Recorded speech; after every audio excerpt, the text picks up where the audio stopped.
Good morning from the Charm City. Baltimore has not been kind to the green and gold. 2 walk-off wins by the Orioles have left the A's frustrated as they have dropped 5 straight on this road trip. Kendall Graveman will try to stop the skid, but it'll be a tough task as Chris Davis and company are fighting for a playoff spot. It's Game 3, A's and Orioles from Camden Yards, and it's coming up next.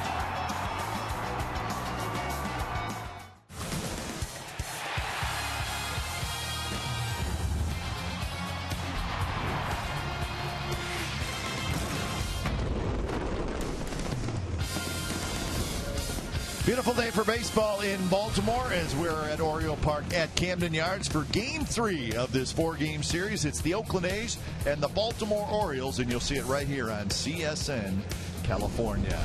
Hi again, everybody, and welcome to Oakland A's baseball. Along with Ray Fosse, I'm Glenn Kuiper. A's trying to get a win in this series, trying to keep Chris Davis in the ballpark. Boy, has he been tough on the A's this year. You know, he hit them out at nighttime. What's he going to do today? Walk him today. I think that's the best medicine against Chris Davis. Don't even pitch to him because he has been outstanding. What he did last night, hitting the ball off the end of the bat to win a game, but he also had the 2-run home run. Just everything working well for him in this series. We saw it at the Coliseum as well when he hit the grand slam on a 3-run shot, but that's the one right there. A one-handed swing into the bat, and it was the game winner. Back-to-back game-winning home runs by the Orioles against the Athletics. Chris Davis is one of the guys that seriously, you go over to the scouting report, walk him. Yeah, I think that's probably a good idea. Pitching matchup today, Kendall Graveman and Wei-Yin Chen. This is a rematch from August 5th at the Coliseum. Both guys got no decisions. Well, you know, we've talked about what Wei-Yin Chen does. Kendall Graveman, his sinker ball is working. You don't have to worry about the fly balls possibly even Camden Yards. But Wei-Yin Chen, what we saw in the game that he pitched,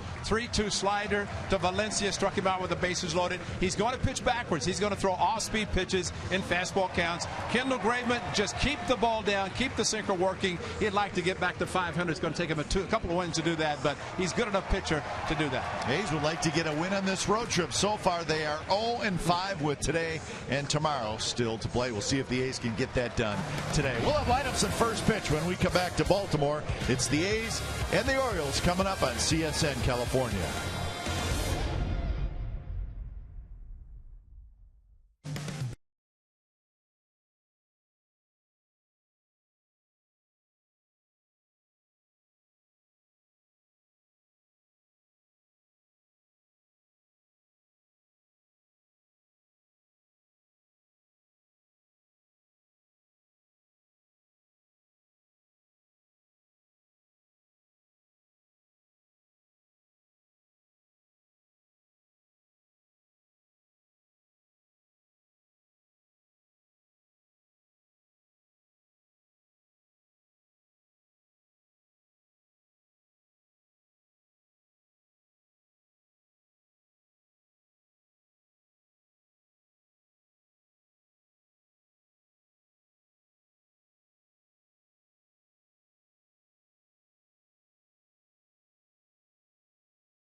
Beautiful day for baseball here in Baltimore as we get set for Game 3 of this 4-game series. The Oakland A's and the Baltimore Orioles. Orioles have taken the field. They have the all-white uniforms on for the ball game today.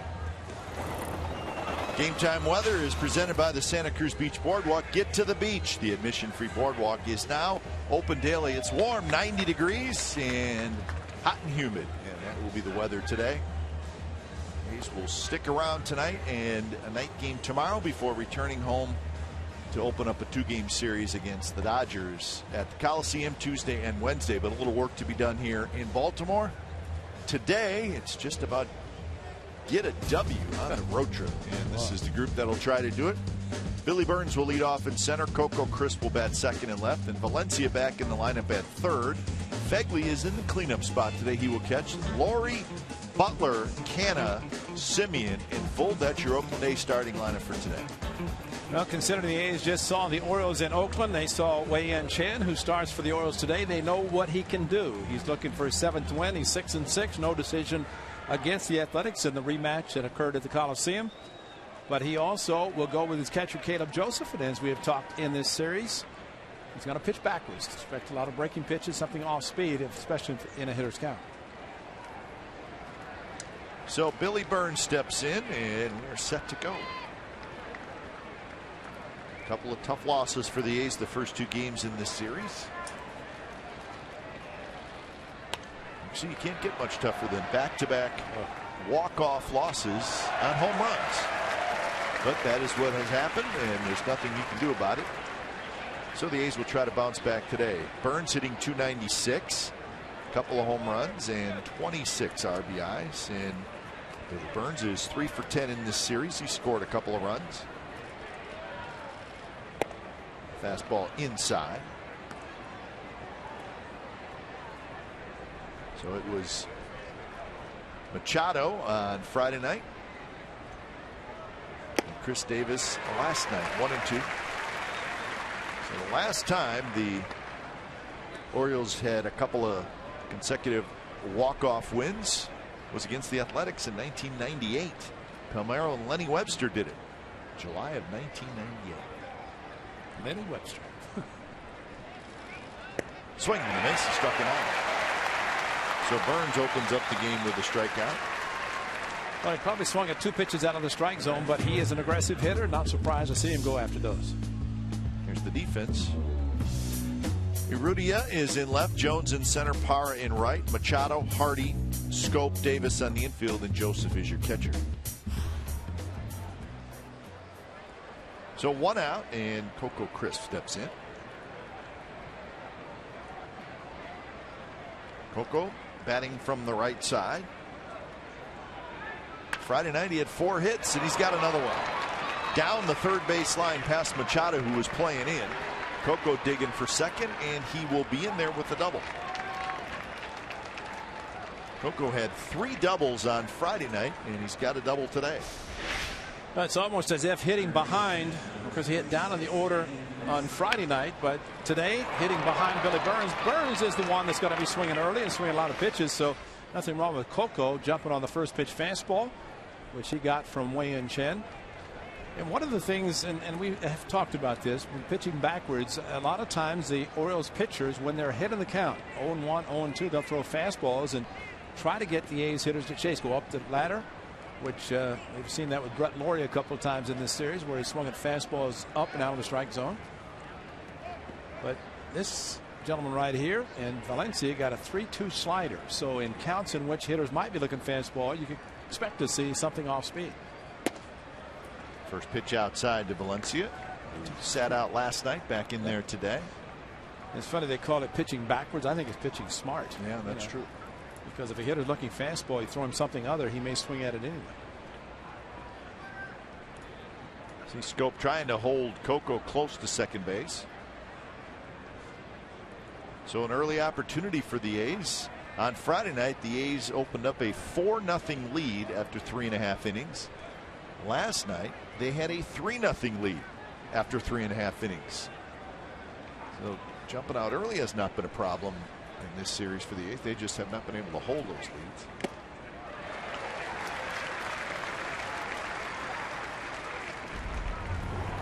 Zach Britton blew the save, something very unusual. Good sinker, but left it up a little bit and past the diving scope. The tying run, Billy Burton scored, and the A's ended up taking the 13 innings and lost it on the Machado walk-off. But that was great to see the A's come from behind, down 2 against one of the premier closers in baseball. Valencia hits it hard into left field, the base hit. Coco had to make sure it got through, so he will get to third and stop there. So Valencia with a hit, first and third, one out. Well, he's staying with the fastballs, and the A's and Crisp and now Valencia jumping on the fastballs, and they have been very good fastballs to hit. Both hit hard, both the left side. And Coco, ball in front of you, less than 2 outs, you stop. If there are 2 outs, he's probably going to score. Well, the ball was hit hard, but now the A's an opportunity to get on the board. The infield will play back looking for 2. So Fegley hitting in the cleanup spot today. 272, 6 home runs, 25 RBIs.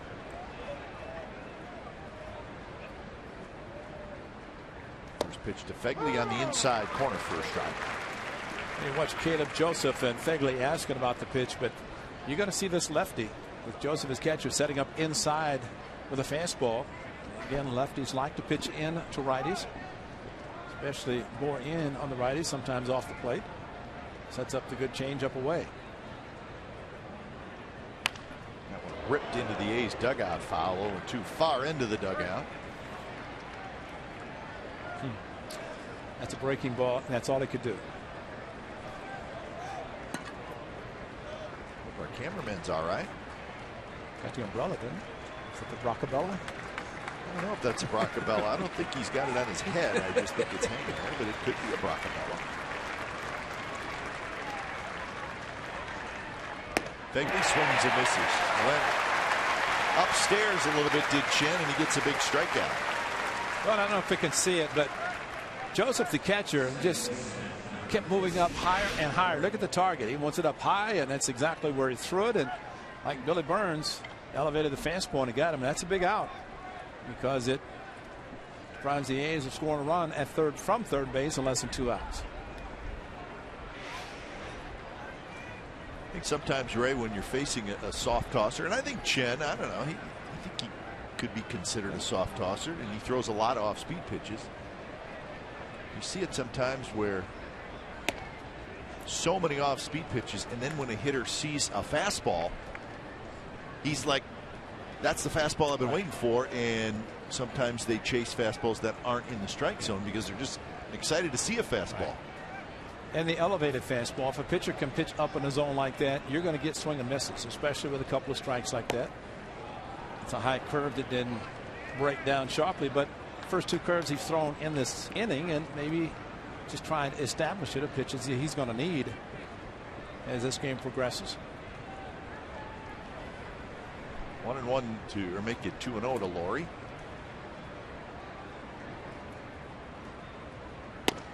In a quiet series so far for Laurie. He's 1 for 10 with 5 strikeouts. See if he can change that starting today.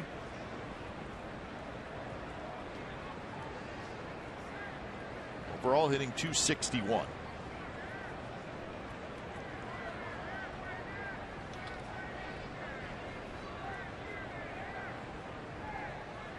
Swing and a miss. Well, there's that pitch just above the waist, 91 miles an hour. Well, Brett is a low ball hitter. That fastball, questionable whether it's a strike or not, but a swing and miss, definitely a strike.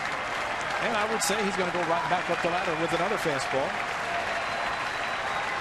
Fastball up. That's exactly what Caleb Joseph gave him the sign. And there it was, and Laurie, kind of a check swing, rolls it foul down the first base line. Nobody at second base, so the catcher will use one sign, and that time Joseph went fastball in, and they gave the sign up in the zone, and he's lucky to at least make contact. He did not want to defer to the first base umpire on the check swing. Slider. Down and in. Blocked by Caleb Joseph. Crisp at third, Valencia at first.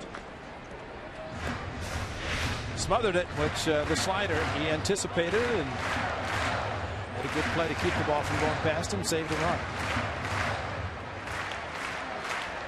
This is the see if this is going to be the setup for the rest of the day. 3-2. Not seeing a lot of fastballs thrown. Set up inside either fastball or changeup. Valencia goes. Good swing there by Laurie. He got a fastball, 93 miles an hour. So when I said soft tosser with Chen, maybe that wasn't the proper term, but he is a guy who throws a lot of off-speed pitches. But he can go 91, 92, 93 as we've seen with fastballs. That's the point you're making. He can throw those other pitches in counts in which the fastball is one where hitters are looking. Another 3-2, and he went with a fastball, fouled second level, and the count remains full.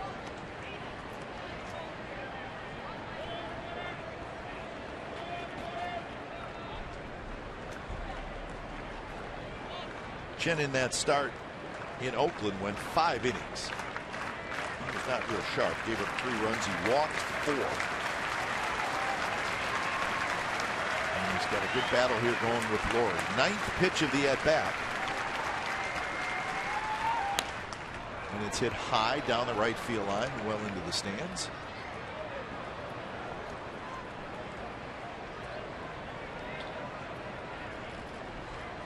He's throwing fastballs, and you just have to wonder if he's going to come the breaking ball. Joseph talking to him or Chen talking to Joseph.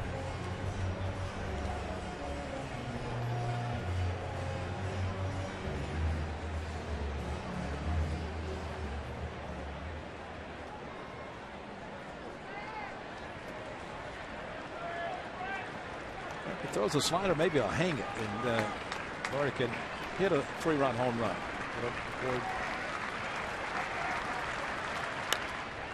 Again, hit high and foul. Outfield shallow and shaded toward right field with Urrutia way off the line in left field. 11th pitch coming up in the at bat, and again similar to the at bat that he had against Neftali Feliz of the Rangers in Arlington earlier in the season. Kept fouling off tough fastballs. There it is. Good call. So he dropped the breaking ball in there and makes a good pitch, and Laurie strikes out. So the A's with an opportunity in the first, but they do not score.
Top of the first for the Orioles. It'll be Machado, Parr, Jones, Davis, Scope, Clevenger, Hardy, Urrutia, and Joseph. Kendall Graveman, 2 starts ago, started against the Orioles, no decision. Pitched well though, and in this warm, sunny summer afternoon, they'll try it again. He went 5 2/3 in that game. Allowed 3 runs to score, but it was the slam by Davis that won it for the Orioles. So Kendall Graveman trying to get back to the 500 mark. He's 2 games under 500 starting play today. So Machado steps in, hitting .296, 25 home runs, and 59 RBIs.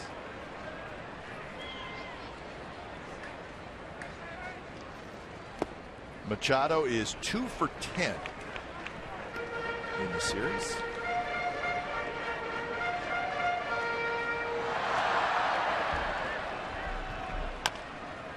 Rolls that one foul. Graveman in his start against the Orioles, 11 ground ball outs. 3 fly ball outs, and of course a ground ball pitcher, which his sinker is working. He will get ground balls, and that's what he wants today. That's not a ground ball. Burns has room, and he's got it. So 1 out. It's a hanging slider. A's defense today has Crispin left, Burns in center, Fold in right. It's a pretty good outfield. Valencia, Simeon, Laurie, and Canna on the infield, and Begley should catch it. So the left-handed hitters are getting the day off. Reddick, Sogard, Vogt, Davis on the bench. Here's Gerardo Parra. Parra had a big home run last night, and he's had a good series. He's 4 for 9 with the home run. He has scored 4 runs. Combined numbers 315, 11 home runs.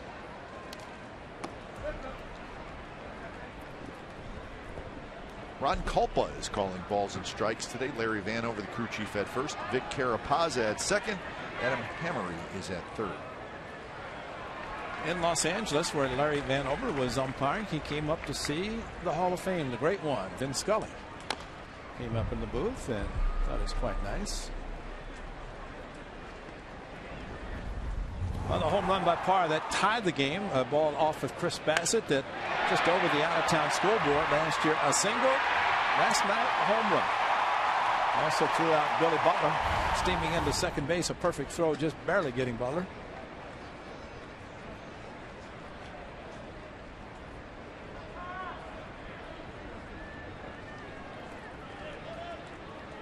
Open stance for Parra. He closes it up, and that one off his foot. So he'll walk that one off. Sinker down, hard slider down, and off the shin guard. Yeah, that's good protection there.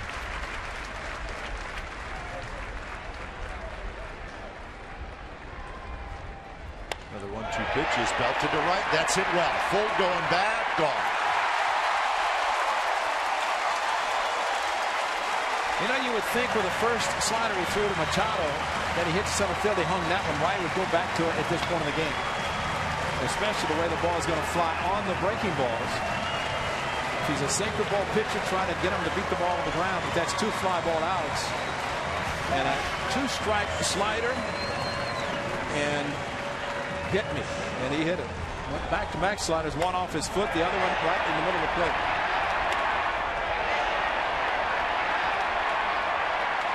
So 12th home run of the year for Parra, his 3rd with the Orioles.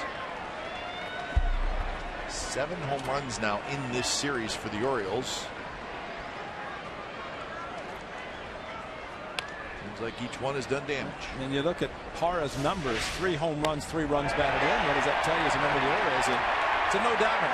And we've seen in the first 2 games the way the ball can carry here at Camden Yards, and daytime it's going to be just that much better.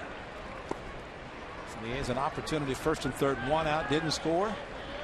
1-2 hanging slider, and the Orioles are on the board. Adam Jones, 20 home runs on the year.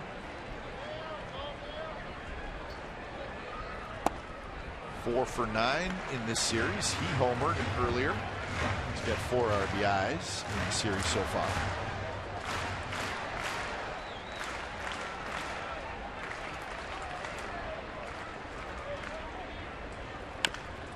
Rolled foul. That home run that Graveman allowed, the 14th was allowed this year, and that's come in 107 innings.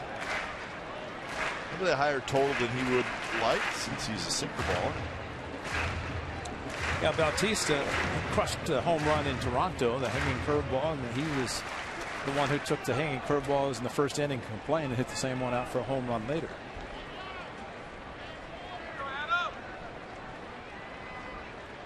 2-2 the count to Adam Jones, with Chris Davis waiting in the on-deck circle. Fouled straight back to the screen.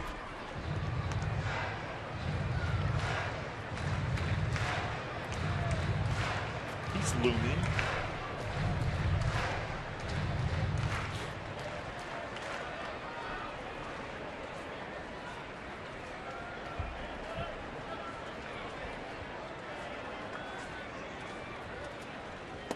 And a breaking ball that gets Jones swinging for the second out.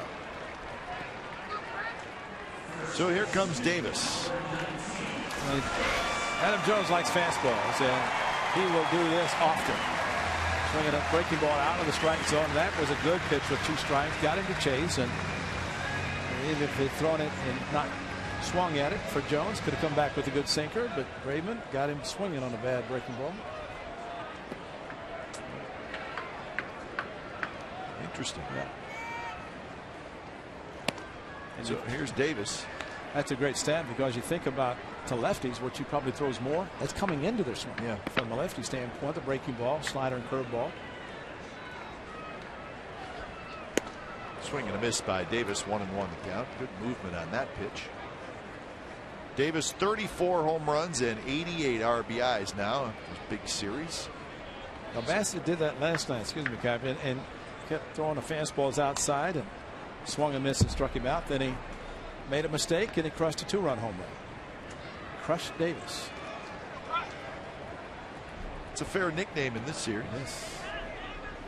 Second in the league in home runs behind Nelson Cruz, who has 35, and he leads the league in RBIs, 2 over Donaldson.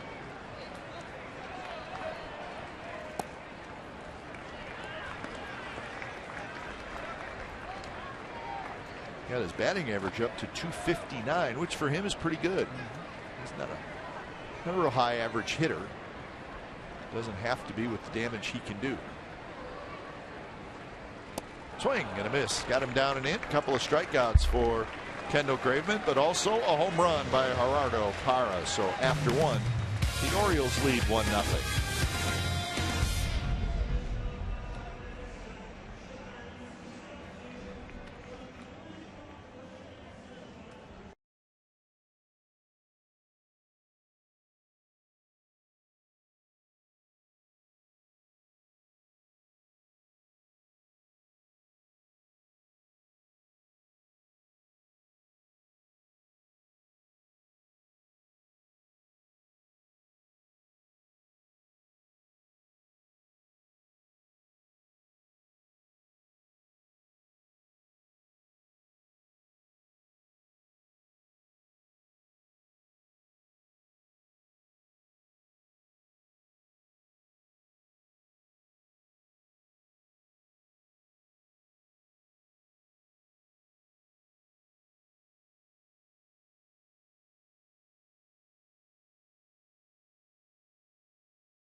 By Sonoma Raceway, all roads lead to wine country for the Verizon IndyCar Series. It's the series finale on August 28th through the 30th. It's at Sonoma Raceway. Visit racesonoma.com for tickets. We are at Oriole Park at Camden Yards on a Sunday afternoon. Orioles with a 1-0 lead on the power home run. It'll be Butler, Canna, and Simeon against Wei-Yin Chen, who worked his way out of a jam in the first inning.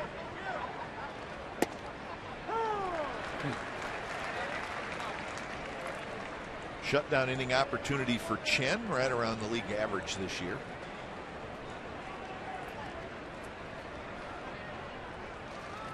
Butler has good career numbers. In fact, has very good career numbers against Chen. He's 9 for 20 with a couple of home runs against the Orioles left-hander.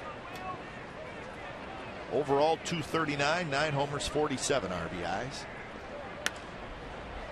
Loops this one toward first. Davis shading his eyes. He's got it. So Chen got ahead 0-2, and then Butler couldn't do a whole lot with that pitch. Well, so far, Wei-Yin Chen has done a very good job elevating his fastballs. And I think you go back to the dugout and you talk, as the A's hitters hopefully are doing, and talk about the high fastball. Just try to lay off. And again, probably remembering to the Thursday game, Wednesday game in Oakland, that Chen pitched against the Athletics, and remember how he pitched then, and has he changed a little bit? And the 3-2 breaking ball after 5 fastballs with 2 strikes that Laurie finally got. He's throwing more fastballs today, at least early in this game. First pitch strike to Canna. Canna 2 for 9 in the series. He's got an RBI. He's walked a couple of times. Looks like the A's are going to try to get a long look at Mark Canna the final 6 weeks of the season. A little less time for Ike Davis and more time for Mark Canna. I just have to wonder about Ike Davis. Remember, he had the hip injury, the quad hip, and how much that might be affecting him. He did go on the disabled list with it, came back, and it's always for a hitter in the lower part of the body, especially trying to take strides and rotate at the hips. Got to be bothering him. Yeah. He's a better hitter than what he has shown.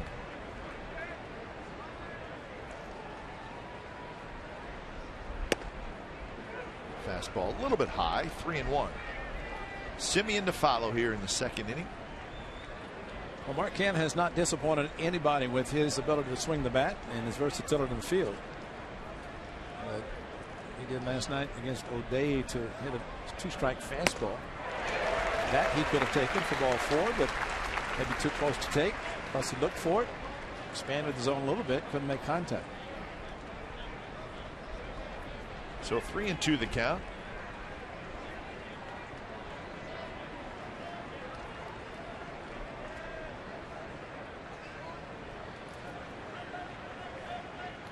Setting up inside. And that one driven to Jones in center. And Ray, another fastball just a little bit up, 90 miles an hour, and it's working. And Joseph setting up inside with a fastball target. And Mark Canna went after it. And if the velocity, which could be low 90s for Chen, and for a fastball up in the zone, it's tough to catch up. And it seems much harder than maybe the actual numbers show. Like a little slider there for a strike to Simeon, and at least in the early going, looks like Ron Kulpa has a pitcher strike zone. He has a warm afternoon weather strike zone. In other words, I have to be back here all afternoon. Maybe somebody will bring me some water, but I got the inside chest protector on, the shin guards underneath the pants. So I mean, he's got well protected underneath, but it also makes it very warm. Hot and humid today in Baltimore, which is expected this time of year, middle of August. And this type of place, they will pass out fans, or at least people will bring actual fans to fan themselves instead of using a scorecard. Whatever it takes to stay cool.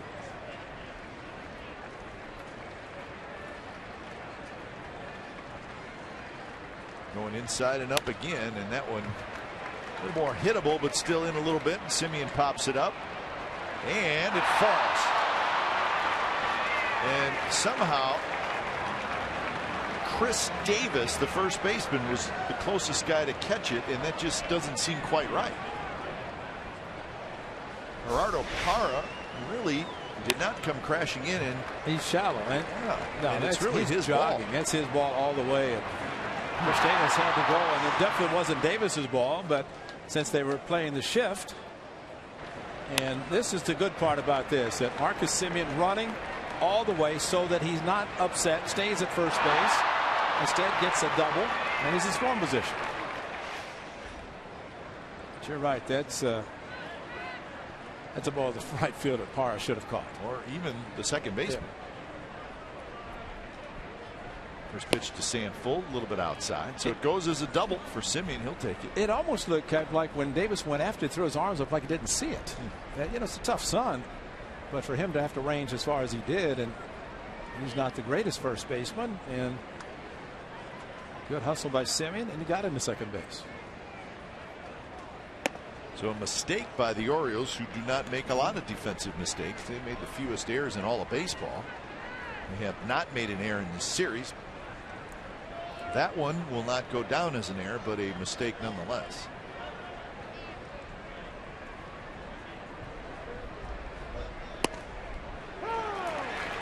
Two and one now to Sanford.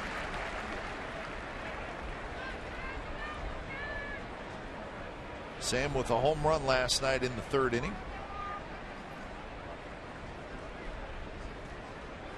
Has not played a lot against left-handers, and there's a base hit down the right field line. Semien hits the bag. He will come in and score. Sanford with a double, and the A's take advantage of the mistake, and we get a tie game.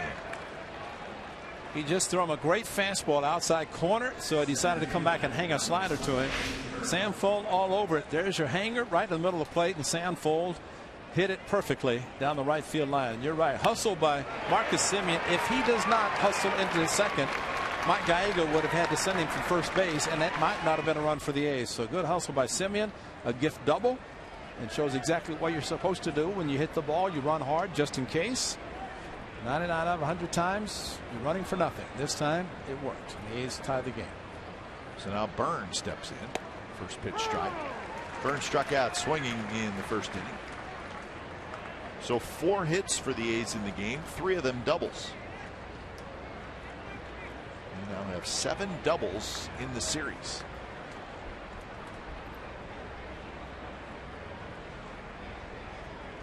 Swing and miss. There's that high fastball, 91 miles an hour. Now Burns swung at it his first at bat, and this is just last inning, and similar pitches that he's swinging at. Just he's aggressive, which you don't want to take that away from him, but it's the type of pitch that needs to be a little bit more patient. Make him get the ball down.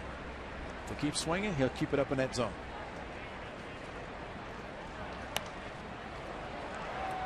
So Joseph wanted that pitch inside, and Chen got it in.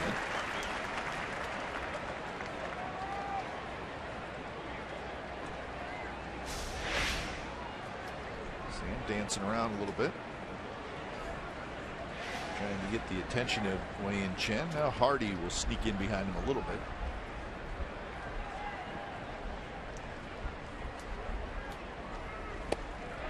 And the 0-2 pitch. Burns swings and misses, and they'll throw to first to get the out there. Side retired, but an RBI double by Sanford. So we go to bottom of the second. We're all tied at 1.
So the A's tied up 1-1 as we go to bottom of the second inning. Simeon hustling, gets to second base, scores on Fold's double. And now Jonathan Schoop will lead things off for the Orioles.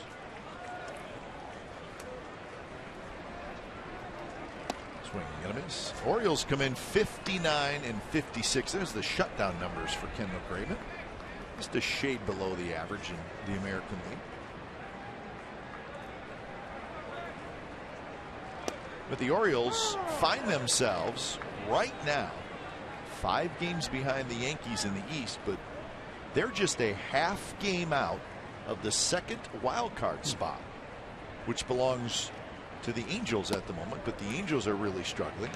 So the Orioles, if they have a good day, they could get into that wild card picture. It's a little jumbled in the wild card, but this is what it looks like coming into today's action. And there you see the Orioles, half game back. Rangers a game and a half. Twins 2, Rays 2, Tigers 4 out. So that is a jumbled mess right now. And the Blue Jays have the #1 spot. And they're 3 up on that one. And Schoop drops a single into left center field. You know, going back a year ago, the season the Orioles had, they thought they should have won it all.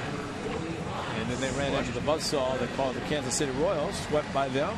The Orioles swept through everybody. The division, and last year they were excellent. Division championship, and they thought they were just going to breeze right through. Buck Showalter just goes to prove that postseason anything can happen. And they ran up against a hot team. And if they played the World Series, they would run up against another hot team. They were 96 and 66 last year, and they won the American League East by 12 games over the Yankees. So they just ran away with the division. That was not even in question. And that's a base hit right field. Clevenger hooks one into right. Schoop hustling to third, and he will make it. And the Orioles have first and third and nobody out. So Steve Clevenger using that hole on the right side. And he got the pitch to be able to do exactly that. Elevated, and Kendall Graveman is wanting a ground ball and just elevating pitches a little bit too much. And past Canna, diving, saw him fold. Threw hard to third base, hit the cutoff man just to see if Clevenger would try to go to second, which he didn't.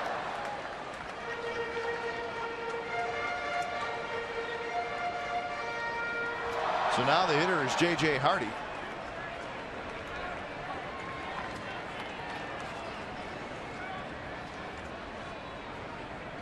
Hardy goes after the first pitch, fouls it back.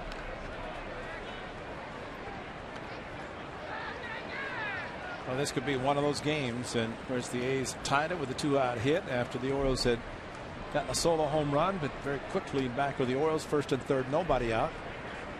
Trying to add on, take the lead again. Good pitch there, and it's 0-2.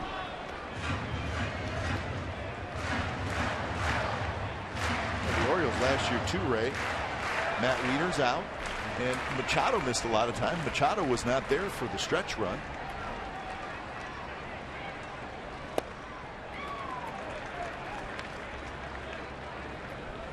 So they get Machado back this year. They get Wieters playing sporadically. I mean, it's not like he's catching every day, but still DHing. And you lose Cruz and Markakis. Strike 3 call, big strikeout for Graveman. Hardy wanted to pull the trigger, but just couldn't do it. But there's your hanger, and we've talked about how they back up and fool hitters. He's looking outside, the ball stayed inside, and the A's standpoint, right in the middle of the plate, belt high, and that's just one saying, hit me, and Hardy could not pull the trigger. So there's your strikeout. Now can they get the double play?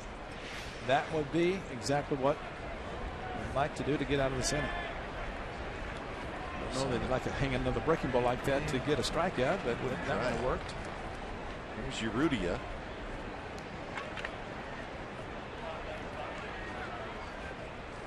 First pitch bounced off the plate, and Graveman looks, fires back to third, and now they got Schoop and a rundown.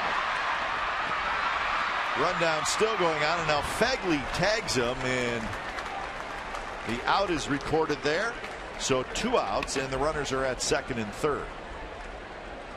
It was an interesting play and a mistake by Scope. He just went too far. Yeah. And if he stays close to third, the Orioles have the bases loaded.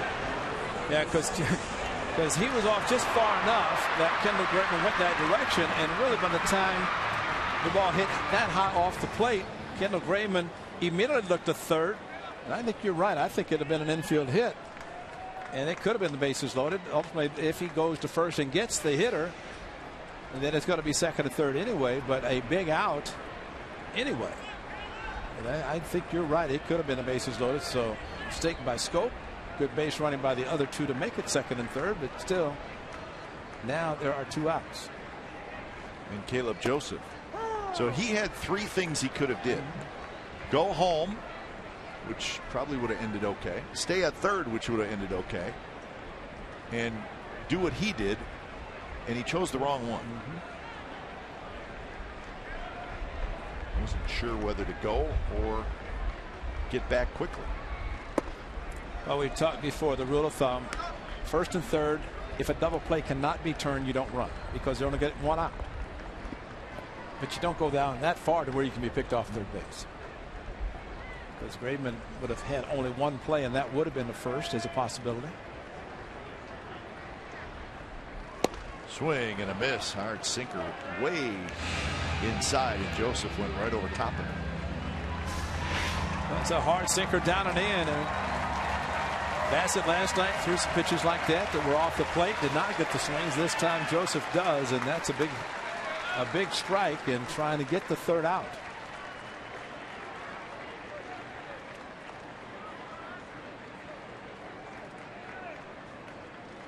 And that one is lined left field, base hit.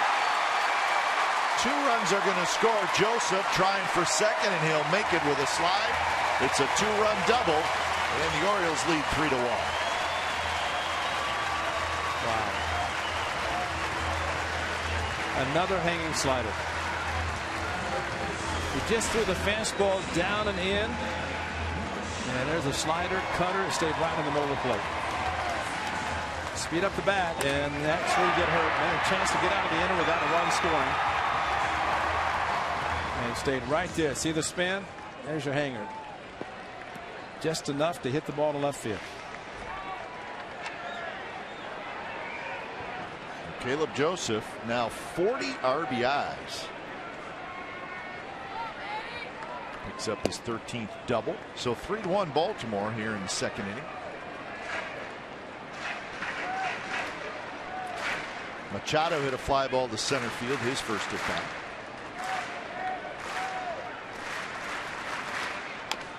That one off the foot, stays right at home plate. 1-1.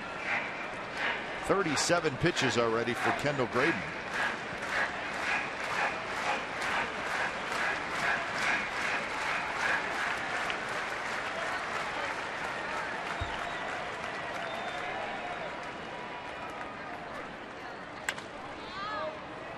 Graveman ahead in the count 1-2. Well, sinker's got a lot of movement today, huh? Down and in to the right-handed hitters. Yes, you're right.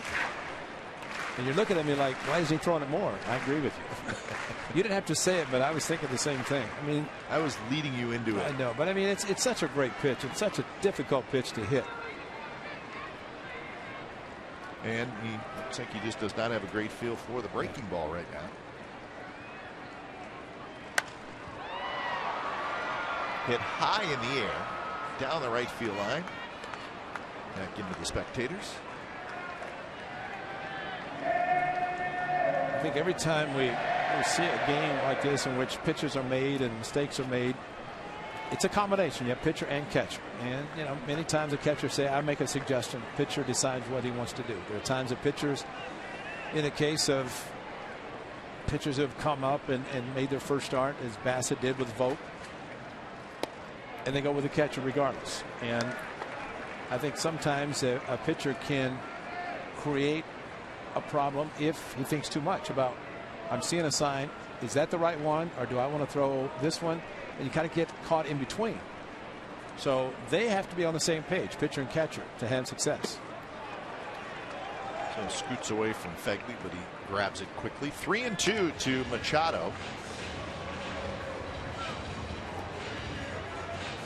3 hits in the inning for the Orioles.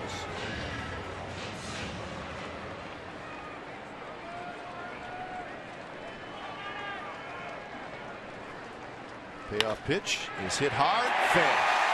Down the third base line. Joseph will score. Machado to second with the sliding double. 4-1 Orioles.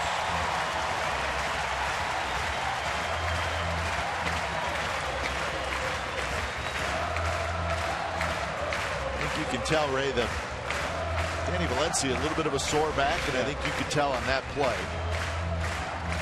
And there's a sinker, and if you have a sinker ball pitch, the right side of the or left side of the infield is going to get some action, and there has been some. Coco trying to prevent Machado going for 2, as he did with Joseph. And really on that one, if he dives, at least catches the ball, may not throw out the runner, the hitter, but he'll prevent a run from scoring. And that's what you want to see with your infielders.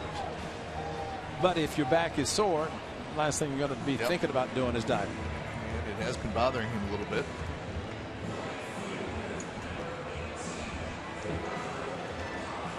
Interesting note, this season with 2 strikes, Manny Machado for the year, a .236 average, which is pretty good. Now you're behind in the count. But the last 11 games, 11 for 30. Interesting. But only Clevenger in this lineup today has gotten a hit on 1 strike. The other 4 hits have come with 2 strikes. So while Machado is doing better, pitcher gets 2 strikes, he needs to get better also. Or he can't get it. It's another hit. Here comes Fultz, throw to the plate. It's offline, cut off, throw to second, and the A's will get the out there. But Machado comes in to score. So another RBI hit for the Orioles. This time it's Gerardo Parra. So it's a 4 spot for Baltimore, and they lead 5-1 after 2.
Bat, the #1 app for live baseball. At Bat is up to the moment at any moment with in-game highlights, live look-ins, replay reviews, radio broadcast, statcast, and more. Get MLB.com at Bat for your smartphone or your tablet.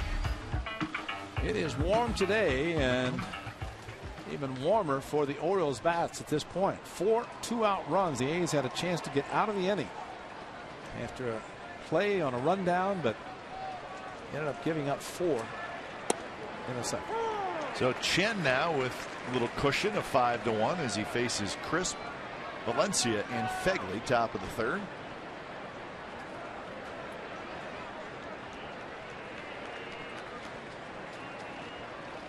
Coco now 5 for 7 in the series.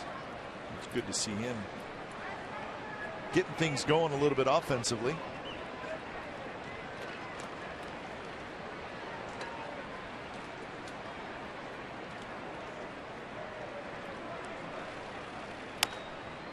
Chen's throwing a lot of pitches just like Graveman. 47 already. He is not a guy that's going to pitch deep into the game. That just doesn't happen with him. It's a great call because he did not do it in Oakland. He left trailing 3-1. Yep. It's after the Marcus Semien 2-run single. The only hit the A's got with runners in scoring position. The Orioles came back, tied it, and won it in the extra inning.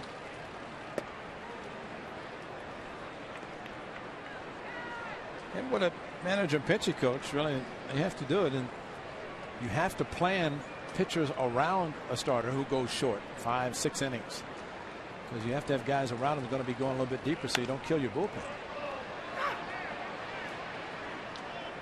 Yeah, I would say he's, may not be a 5-inning guy, but he's a six-inning guy. But he is tough on the A's. That's the career numbers. 4-0, 2.19 ERA. I don't recall him ever having a bad outing against the A's. Now, he may have had one, but maybe not. Just one of those guys. Coco shoots one down the right field line into the seats. Chen is only 30 years old.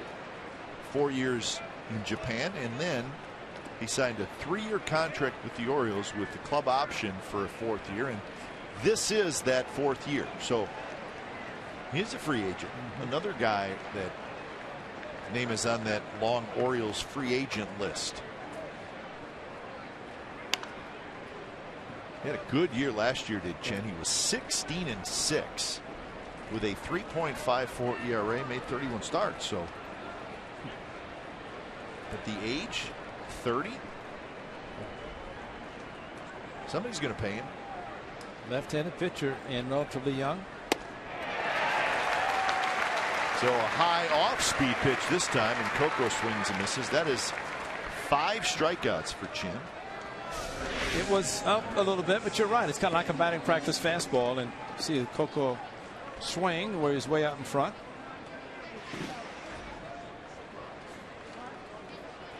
In 2012, he struck out 12 batters of the A's in 5 2/3 innings. I remember that. Yeah. We were trying to figure out what was going on. Was here. So he won 2 games there, 10-1, 6-1. So he's dominated. A lot of strikeouts.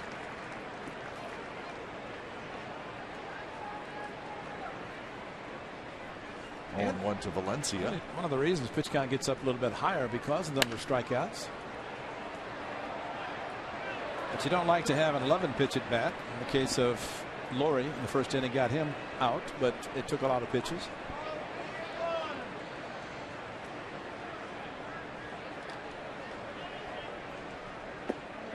Valencia tries to hold up, can't do it. They tag him, and that's a strikeout.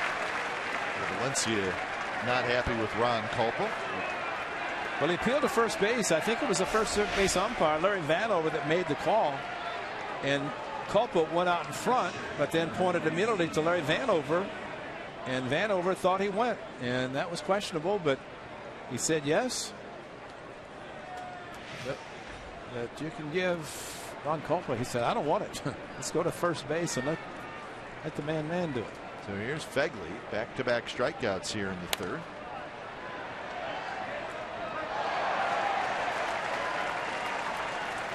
Fegley came to bat in the 1st inning with 1st and 3rd, 1 out, and he struck out. He could not push a run across in the 1st.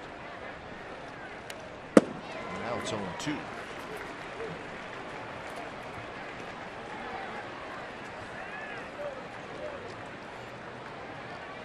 Just looking, Chen's season high in strikeouts is 9, and he's already got 6.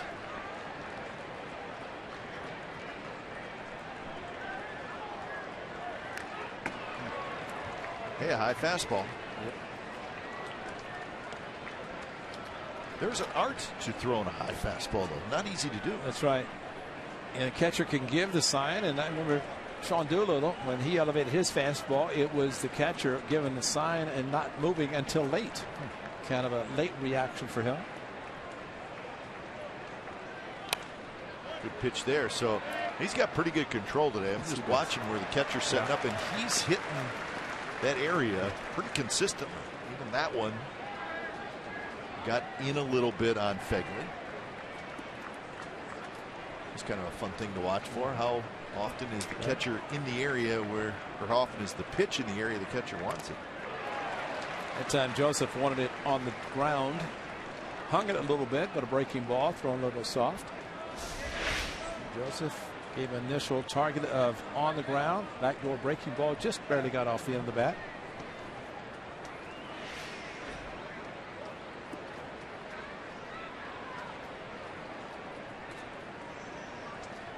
Wants it inside.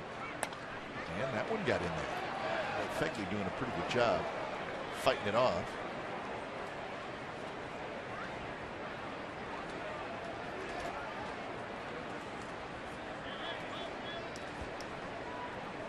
So the count remains 0-2. 61 pitches for Chen. He's got 5 innings in him. Yeah. 5 and fly. Machado waits, gets a good hop, slings it across, side retired. 3 up, 3 down inning for Chen. His first one on the day. We're going to the bottom of the third. 5-1 Orioles.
How about last night? Chris Bassett, 8 solid innings, made 2 bad pitches for 2 home runs, that is. But there's that chase fastball up and away. Got a good breaking ball there for a strikeout.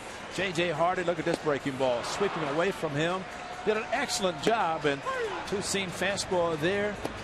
And a great performance by Chris Bassett. He left after 8 innings and a no decision. I asked him on the way out, Cap, I said, what do you think about going out for the 9th? He said, you know, it's a different organization. As he was looking at his performance, he thought that he could have gone out, but he said, I'm not going to say anything. He said, new organization, I'm just going to kind of let things happen. But, you know, they're also thinking about the future, and I don't think that the A's wanted to send him out there and start pushing things, and because they know he's going to be a steady force in the rotation for the future, and let him finish on a good note. 8 solid innings, and unfortunately the A's could not hang on to win. Adam Jones belts from the center. Burns is back. Gone. 6-1 Orioles lead.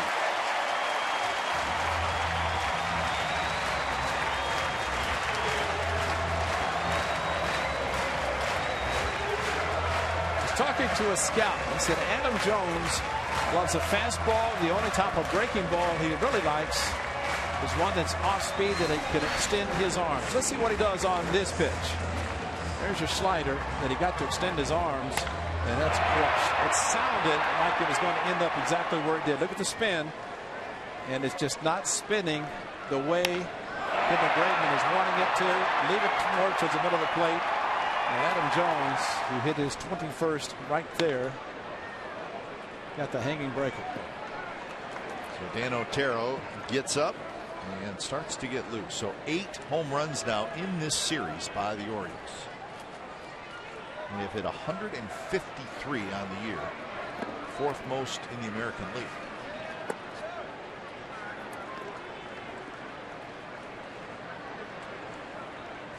What we've seen this weekend, it's hard to imagine that there's teams out there that have hit more home runs than them.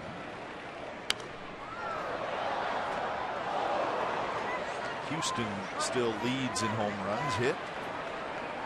Blue Jays are 2nd. Yankees are 3rd. And that's coming into today.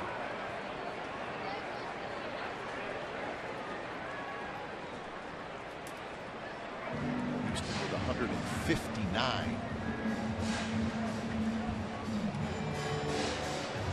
So 1-2 the count to Chris Davis.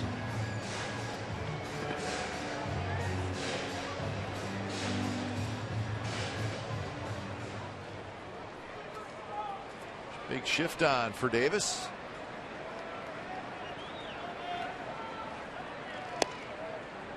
Fastball running away. Davis struck out in the 1st inning.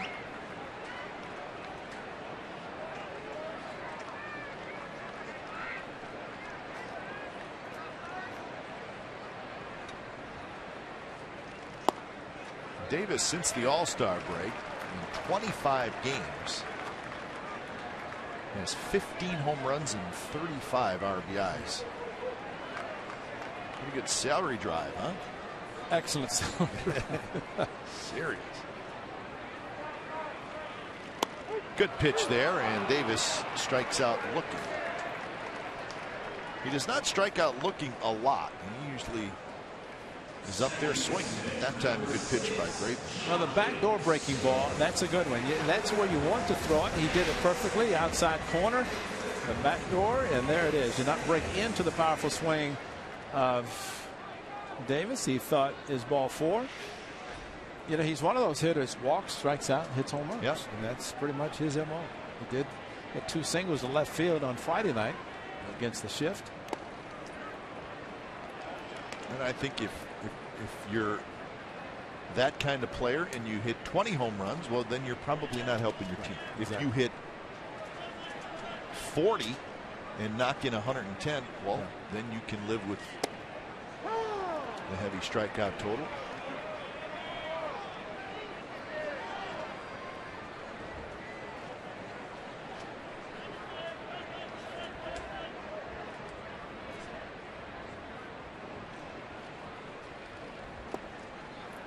One and 2 now to Jonathan Scope. Well, it is I think it's the biggest question that at least the fans here in Baltimore want to know. Will the Orioles sign Chris Davis? Valencia has it, fires across in time. Scope is retiring, but he is doing his thing in August. 9 homers, 18 RBIs. Last 23 games. It's all good. So hey, he's leading his team in the pennant race, and he's red hot. There are certain players who have agents that maybe say, let's see what free agency can do. You know, they put up numbers and they hit the free agent market.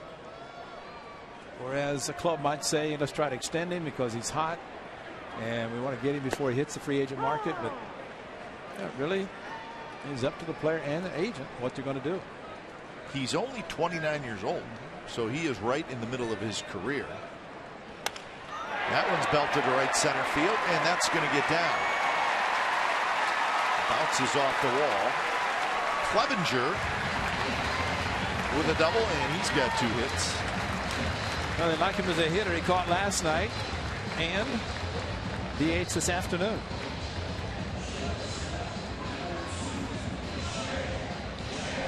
Well, this is last night in the 9th inning. Chris Davis with a 2-strike slider and slider down Maybe caught a little bit too much to the plate. Venditti said if I got it out a little bit farther, maybe it would not have been hit out, but stayed a little bit towards the middle of the plate. But it was down. Good pitch. Laurie throws. Nice play by Brett Laurie, and it saved a run. So Adam Jones with a home run, his 21st of the year. So the Orioles now lead 6-1 after 3.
You buy Play Flag Football. Register your child today at playflagfootball.com.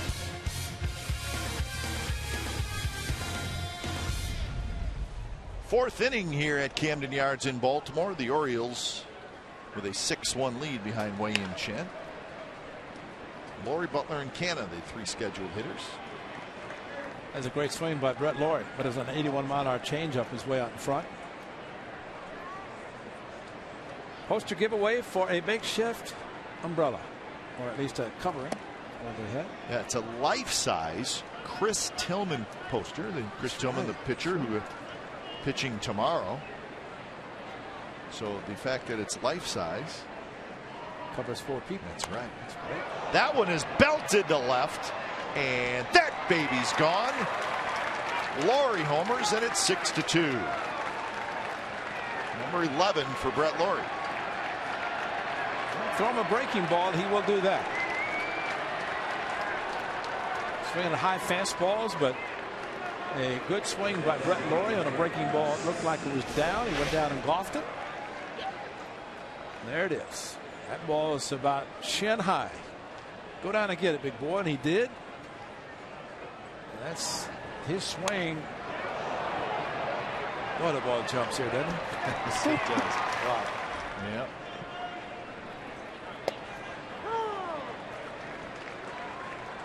Chen has allowed 24 home runs this year, tied for 3rd most in the American League.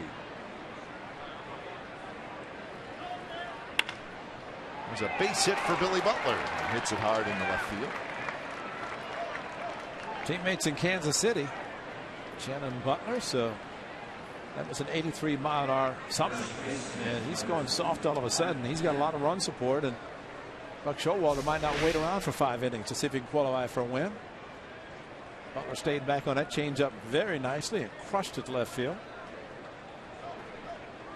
Up on a high fastball, so Cappy's gone away from the elevated fastball that he was using effectively in the first 3 innings.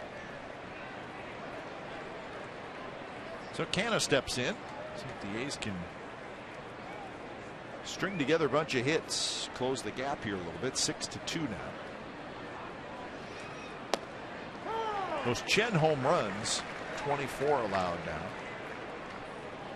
20 of them have been solo shots. So that helps. Yes, it does. Damage not quite as bad, but still a lot of long balls allowed by the left-hander.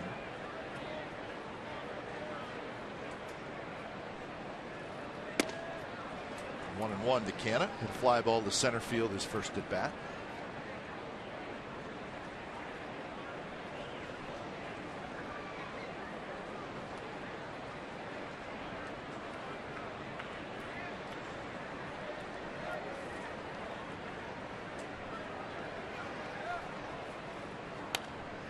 Curve. Looks like Canna had a pretty good look at it.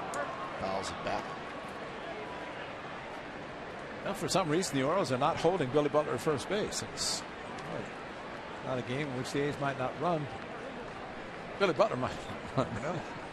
I mean, they're playing so far off the bag. Might as well. The element of surprise. He could go on first move. Davis right behind him. So 2-2 now to Canna. Chen with 6 strikeouts so far. He has not walked anybody.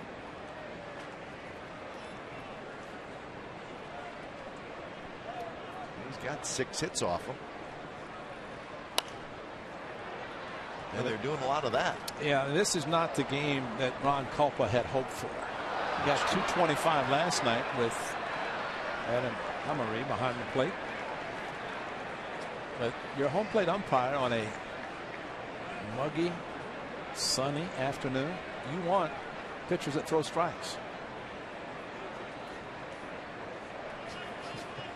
You want Mark Canna to get in the box and hit. That's a good point. Mark is just a bit deliberate around the batter's box, which he may get a red card for.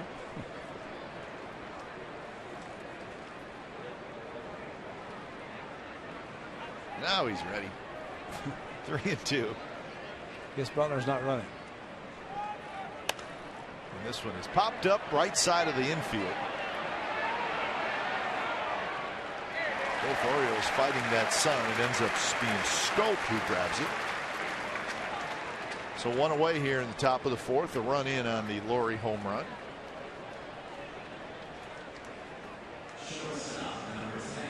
Simeon will hit.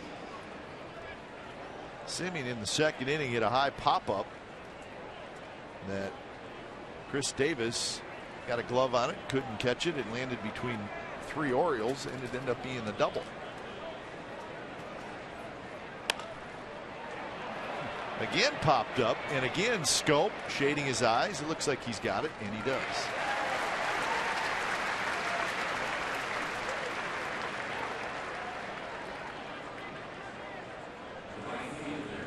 So 2 outs. So a lot of pitches, but a good ratio. He's just fouling a lot of pitches off, and a lot of strikeouts, and he's allowed a lot of hits.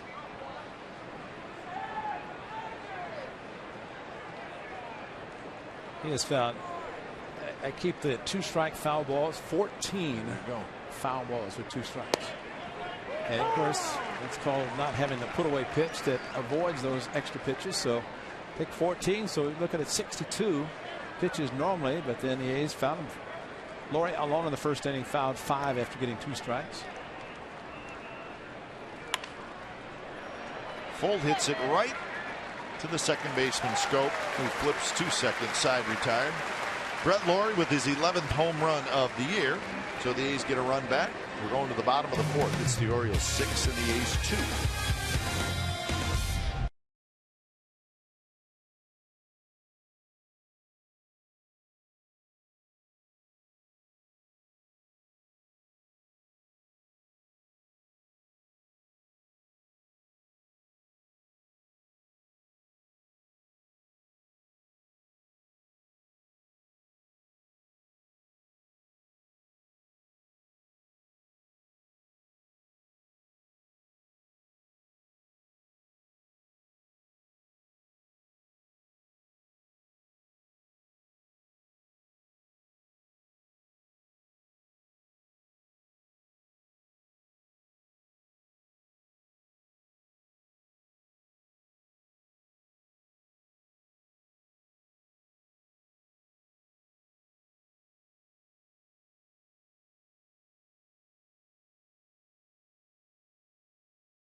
That is needed today. That's out in the A's bullpen.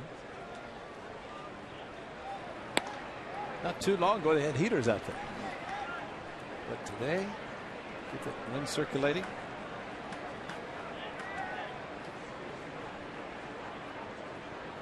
Well, the sun is shining brightly right down on those bullpens. And we do have obviously a little dugout area. They're set back a little bit. 1-1 Urrutia fouls it straight back. 1-2. Urrutia, Joseph Machado.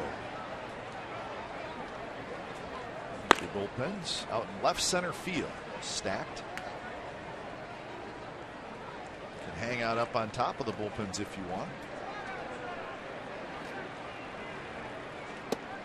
But you can't be mean to those out-of-town relievers. If No, you're you Orioles cannot. fans. Yeah, you have to have somebody there to make sure they're not throwing things at the catcher. Exactly.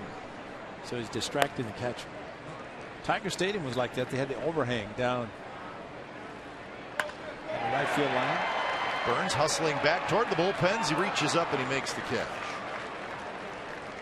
Really hit it hard. A nice play by Burns for the first down.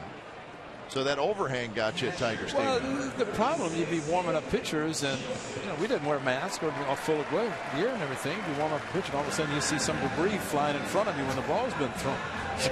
And you take your eye off a little bit, and you take one in the face. Hot dog wrappers.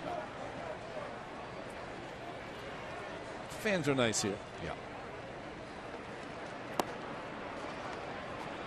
We don't have a whole lot to complain about in Baltimore. No. Been a beautiful, beautiful park ever since it opened, and it's one that probably will never change. A little better than Memorial Stadium. Just a little bit better, yeah.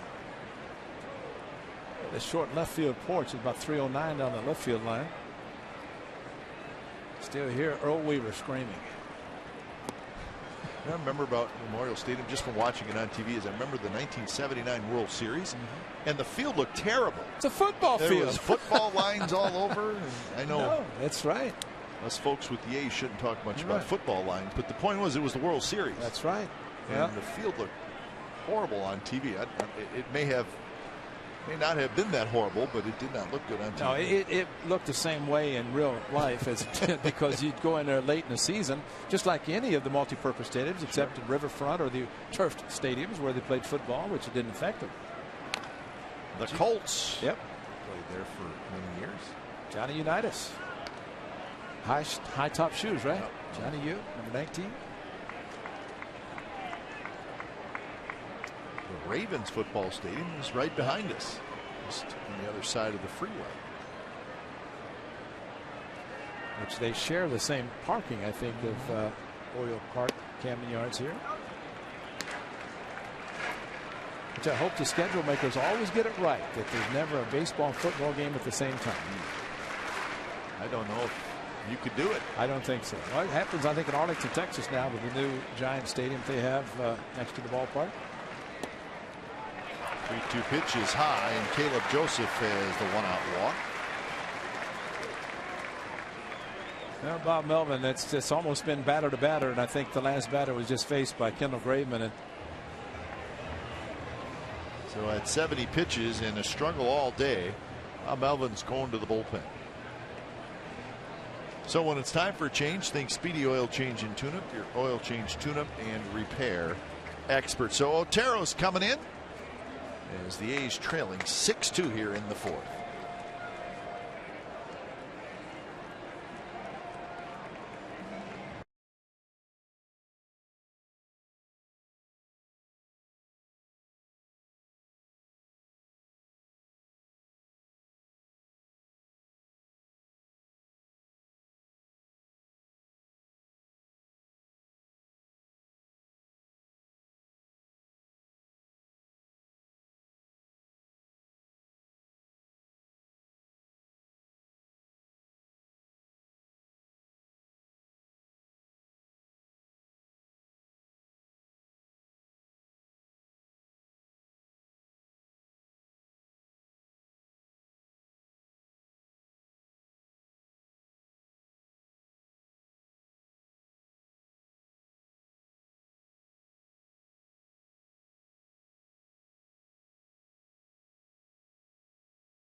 Baltimore. Then on Tuesday night, the A's will be back at the Coliseum and welcome in Mark McGwire with bobblehead giveaway driven by Chevrolet. Big Mac will be on hand as the hitting coach of the Dodgers, and we will honor his A's career. The all-time A's home run leader helped the A's reach 3 straight World Series from 1998 to 1990 and win the title in 1989. For tickets, call 877-493-BALL or visit athletics.com. That'll be a good one. Dodgers in town just for 2 games. Tuesday night, Wednesday afternoon. Clayton Kershaw is facing the A's on Tuesday night. And Latos on Wednesday. I've scheduled 2 pitchers. Right now it's Dan Otero, his first appearance since returning from Nashville, which he did late last night, or actually right before the game. So Dan Otero, capable of giving the A's some innings. He actually started the game down in Nashville. Started 1 game, a 7-inning contest. So he faces Machado. First pitch is a strike. So 8 hits and 6 earned runs. So not a good start for Kendall Graveman. Gave up a couple of long home runs. But this game, it's only 4 runs the A's are trailing. And Bob Melvin's played here. He's managed here. Managed against the Orioles. And he also knows that runs can come in bunches. The Orioles did that with 4 in the second. And manager's toughest decisions decide when his pitcher might not have enough to keep his club in a ball game, but Skipper decided to make the decision in this 4th inning to go to the bullpen. Kendall Graveman will think about this start, get ready for his next one.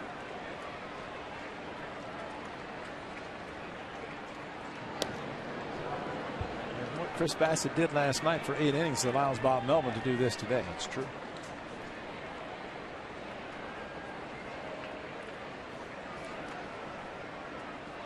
Otero head in the count 0-2. Chris Bassett pitched well, but got a no decision. Machado today, a fly ball to center and an RBI double.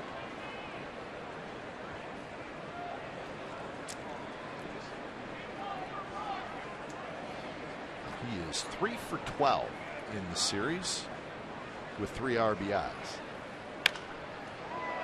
Valencia has it, fires to second for 1. Laurie throws and a double play. Nicely turned by Brett Laurie.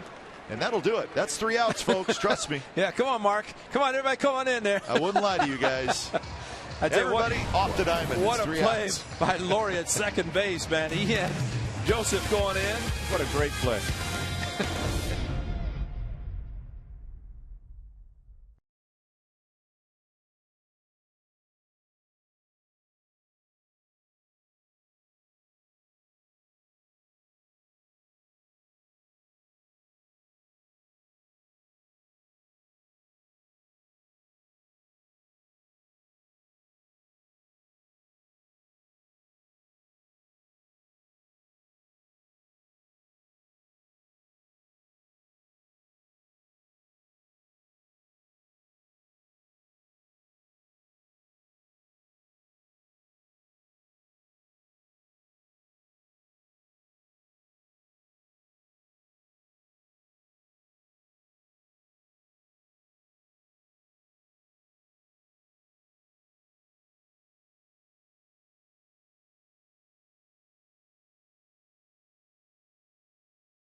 CSNCA data strong fan, and you just might see yourself in an upcoming broadcast. It's all brought to you by T-Mobile.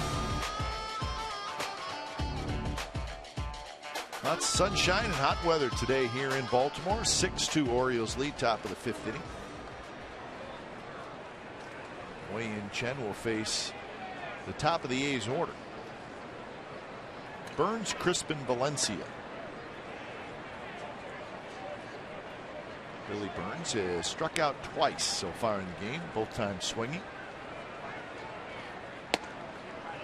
Shows bunt, pulls the bat back, and it's called a ball.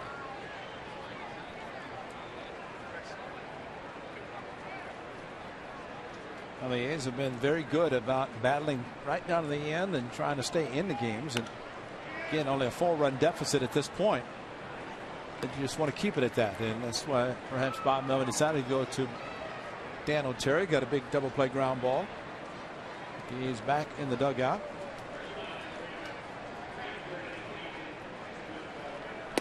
Swing and a miss, 1-2. I don't know that I've seen Billy Burns swing and miss as much against one pitcher as I've seen today. He usually fouls it off or puts it in play.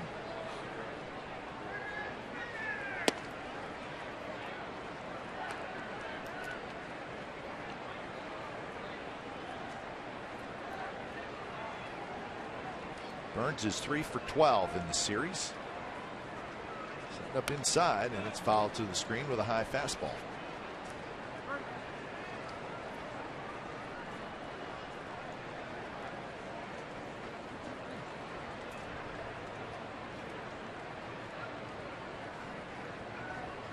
Pitch number 83 coming up for Chen, and it's just the 5th inning.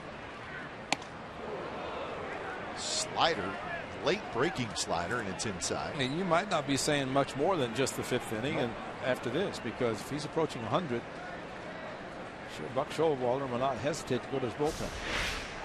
His breaking ball almost got him, and if it would have been one that could have reached first base, but not a lot of serious injury.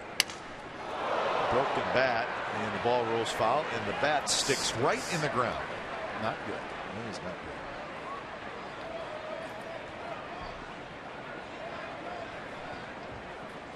That's the scary part right there, folks. Well, it's scary when it goes on the field like that. You see it, but even worse when it goes in the stands. And unfortunately, we have seen that a couple of times. Got in the kitchen big time with a broken bat, and the handle stayed at the plate, but the end of the bat stuck in the ground by the pitcher's mound.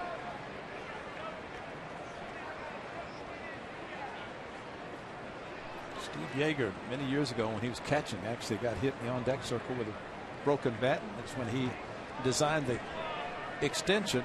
There it is, sticking in the ground. That's the end of it. And that's why those bats are always x-rayed to see why they're breaking that way. So he was in the on-deck circle when he got hit. Yeah. I remember and then getting hit. I thought maybe he was catching. He got hit in the neck, and I think that's the reason he designed that extension off the mask to protect the neck. Now you have the catcher style mask, which automatically extends down in the neck area.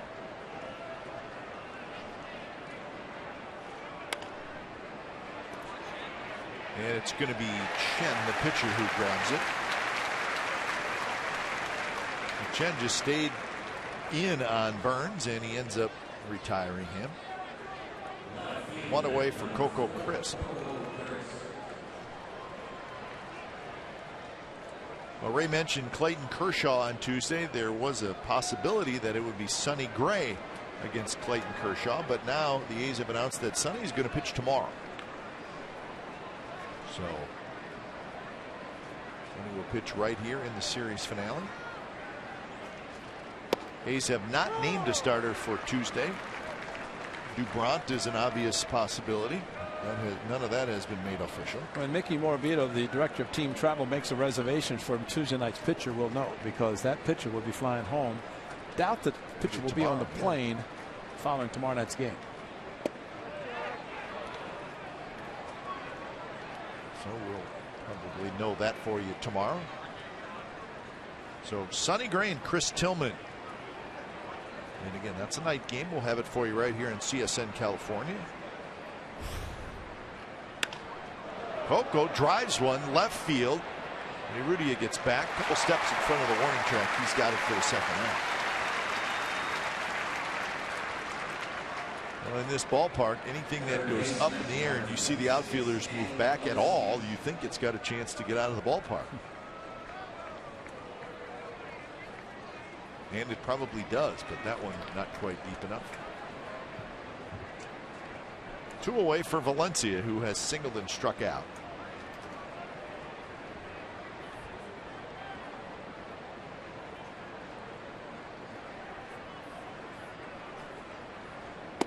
First pitch to Valencia off the plate. 5 in a row retired by Wei-Yin Chen.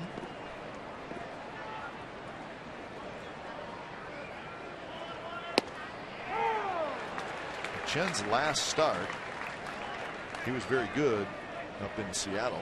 He got the win. He threw 111 pitches, and that is his season high. Valencia hits one high in the air toward Parra, who drifts back, and he makes the catch off to the side. Retired. 3 up, 3 down inning. Bottom of the 5th coming up. It'll be Parra, Jones, and Davis. Orioles 6, A's 2.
Your very own striped socks backpack presented by Chevron Techron Advantage credit card on Monday, September the 7th. 15,000 fans will receive the stylish backpack, and it is stylish. I like that. See Jack Kuiper in that going to school. Modeled after the preferred footwear of Sonny and Sogi. Get your Labor Day tickets now at athletics.com/tickets or by calling 877-493-BALL. What do you think? Yep. Huh? Back to school on Wednesday. Is that it? Yep. Get back to it.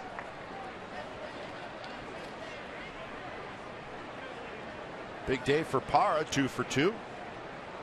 Solo home run and then an RBI single so far, facing Dan Otero for the first time. It was a great double play turn by the A's, and we have seen Brett Laurie play a limited time at second base, but one thing he has shown, there's not a runner that can get on him that will prevent him from throwing and completing a double play. He was able to just get out of the way, and he's strong. He could stay in there if he has to. David Joseph went in hard, but stayed there and made the strong throw. And very versatile. Of course, he'll play wherever you put him. And if you give him a night off and you have to play him, he's ready to go, as was the case last night when he was scheduled to have the night off. 3-1 to Parra, Jones to follow, and then Davis here in the bottom of the 5th inning. Line drive, base hit left center field. He just reached out, poked it the other way. So Parra may be starting to heat up. He's 3 for 3. He's a good hitter. Yeah, outside. There's a sinker outside. He goes with it perfectly. And you shift him, which the A's were and are and did. And Not quite. Simeon wasn't on the first base side, but near second. Going to get the line drive over his head. So that'll bring up Adam Jones. Jones, a home run in the third inning, his 21st of the year.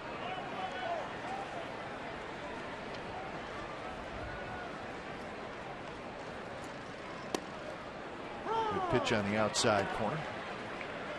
So Adam Jones, 5 for 11 with 2 homers and 5 RBIs in this series.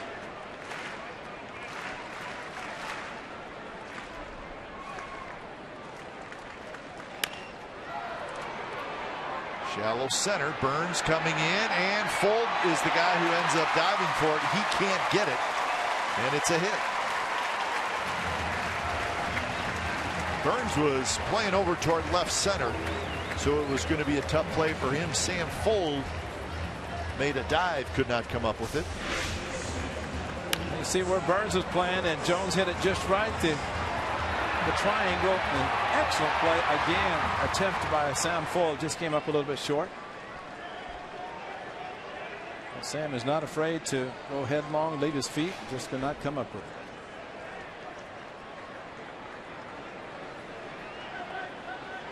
So the Orioles with something going here in the 5th as Davis steps in. Davis has struck out twice, once swinging and once looking.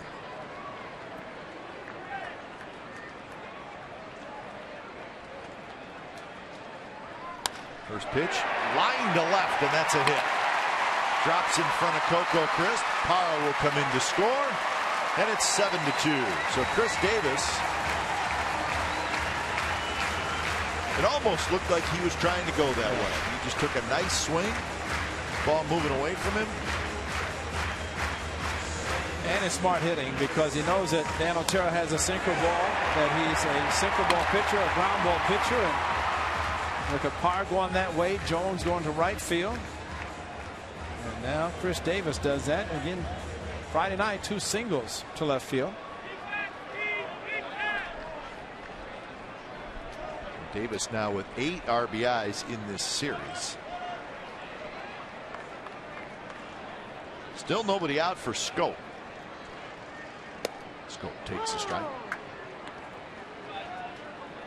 Scope has singled and grounded out.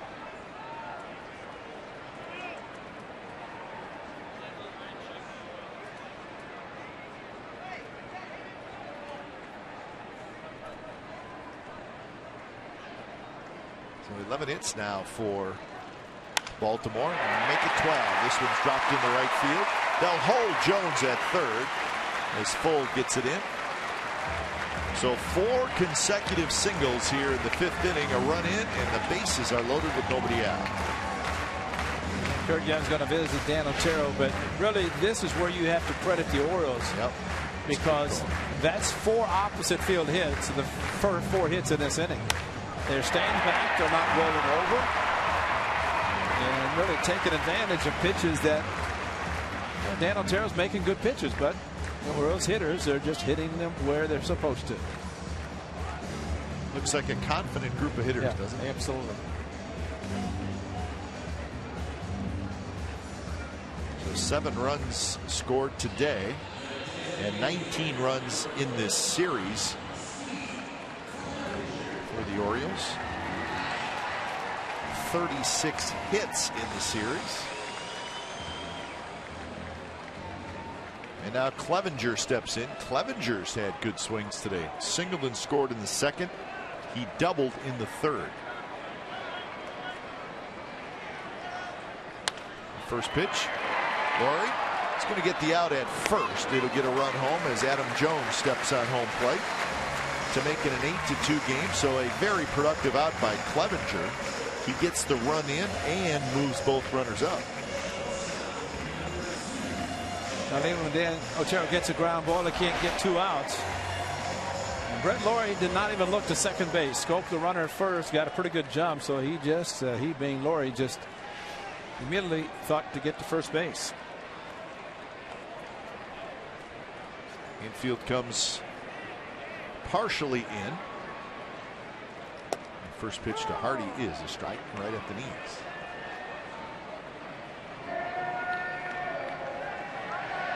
J.J. Hardy 0 for 2 today and 1 for 11 in this series.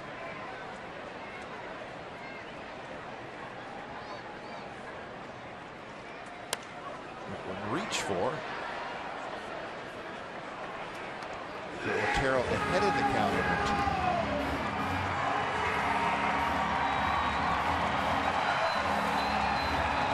Davis at third, Schoop at second.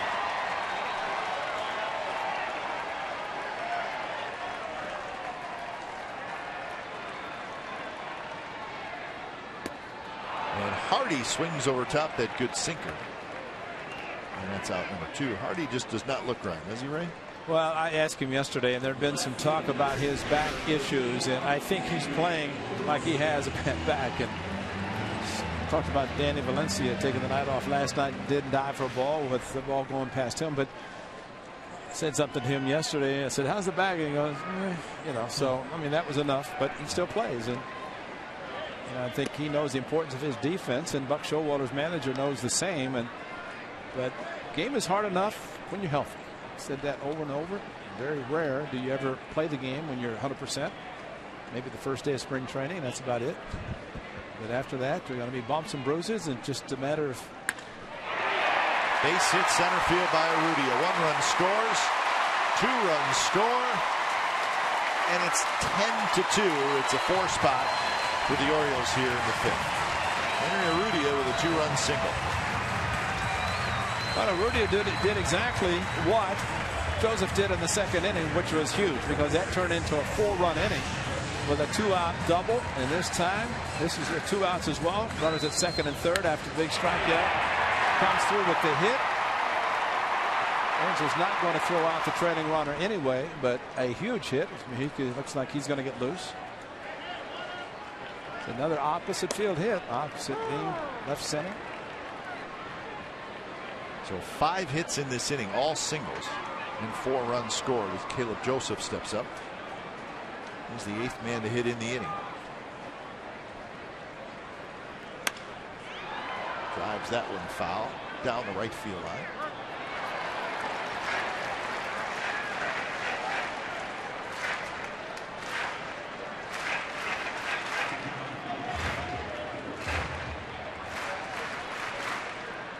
Two-run double for Joseph in the 2nd inning. And that's a base hit.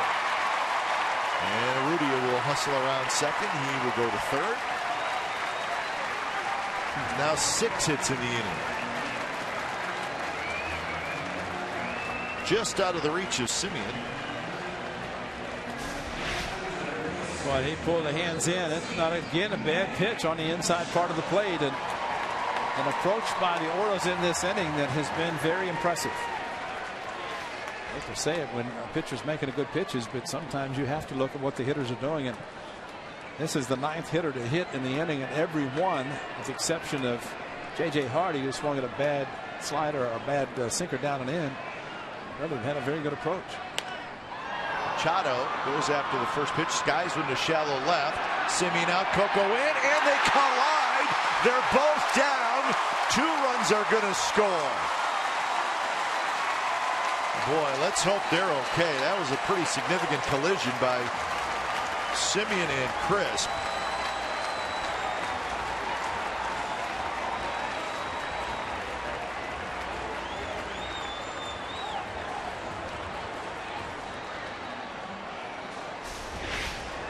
Well, a high fly ball, and coming in is Coco, going out is Simeon, and I don't know that either one called for it, and not much that could be done about it, except both go for it, and unfortunately it did drop. Both runners scored. It's Joseph from first base, and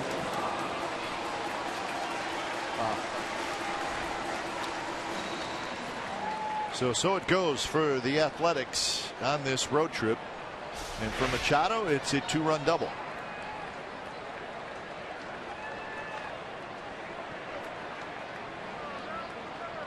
So both guys up and okay, and that's good news.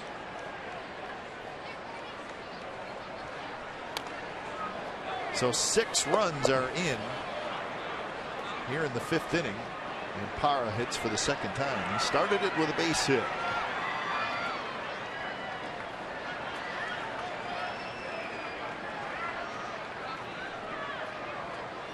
Parra 3 for 3, 2 singles and a home run. And that one cued foul. Third base coach Bobby Dickerson.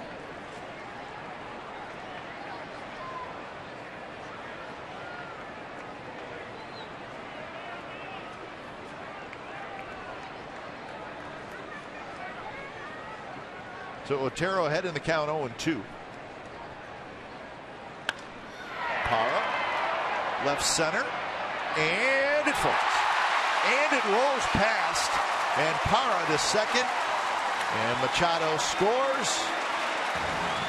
What the heck is going on? It's not like 2012 when you ask that question. It's a little bit different today, and Bob Melvin is really no choice but to make a move. That pitch elevated, and Parra, I mean, he should have been out of this inning a while back. Going over, and Burns just stopped. As the ball was slicing back towards Coco, and I think Burns thought maybe the ball was going to slice enough that he went after it a little bit slowly, and that is not very good for a manager to have to watch. So when it's time for change, think Speedy Oil Change and Tune-Up, your oil change, tune-up, and brake experts. Otero out, Mahika in.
The A's will celebrate their 17th annual Breast Cancer Awareness Day, presented by Zevia, the zero-calorie soda, and supported in part by Tina Bottled Water, Nelson Staffing, Comerica Bank, and State Roofing Systems of San Leandro. Prior to the game, 10,000 fans will receive a breast cancer awareness scarf courtesy of Zevia. To join the fight, purchase your special tickets now at athletics.com/survivor. So there's the ugly numbers. It's now 13-2, the Orioles lead. They've scored 7 runs here in the 5th inning on 8 hits. So Edward Mahika will just try to get the final out as he faces Jones. And just like the 2nd inning, 4 runs, 2 outs, as mentioned, with the Joseph double with 2 outs, and in this inning have been 3 consecutive hits to drive in 5 after 2 outs. So some big crooked numbers, but it's happened because defensive plays have not been able to be made. And unfortunately, Dan Otero's the one that has to suffer the bum because no errors in the inning. And they're all earned runs in a very short amount of time.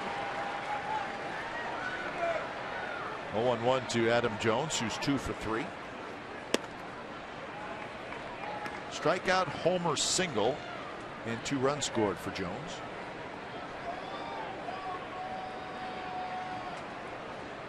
7 runs in an inning ties a season high for the Orioles.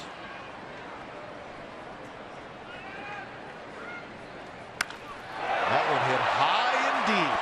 Left center field. It is gone.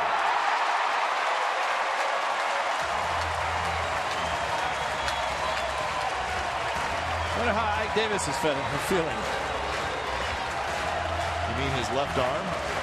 Yes. Well, he's got a bad hip. Wow.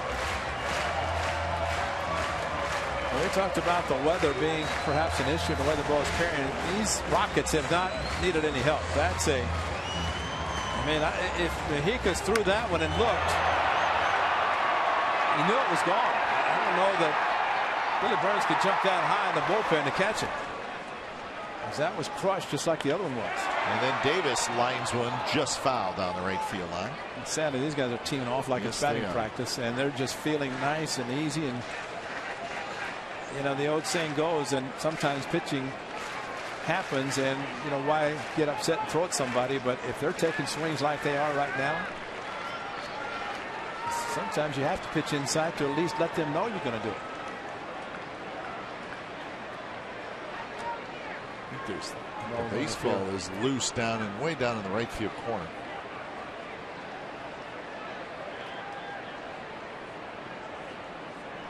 There's a hat, so it's taken care of.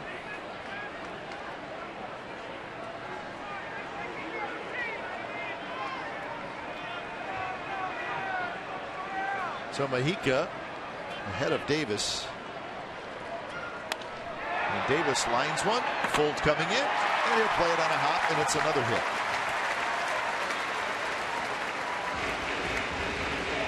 Well, look at the location of the pitch that Mojica threw. This is Exmo. Look at the spin, the rotation, and the swing. That is in the wheelhouse. That's called wheelhouse. That's belt high for a right-handed hitter to swing like Jones did and hit it as far as he did. And no doubt, a home run. That's 3 in the game, 2 by Jones.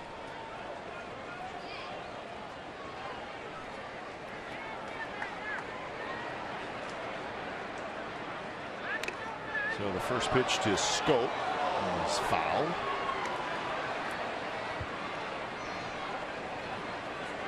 Nine runs on 10 hits here in the 5th inning.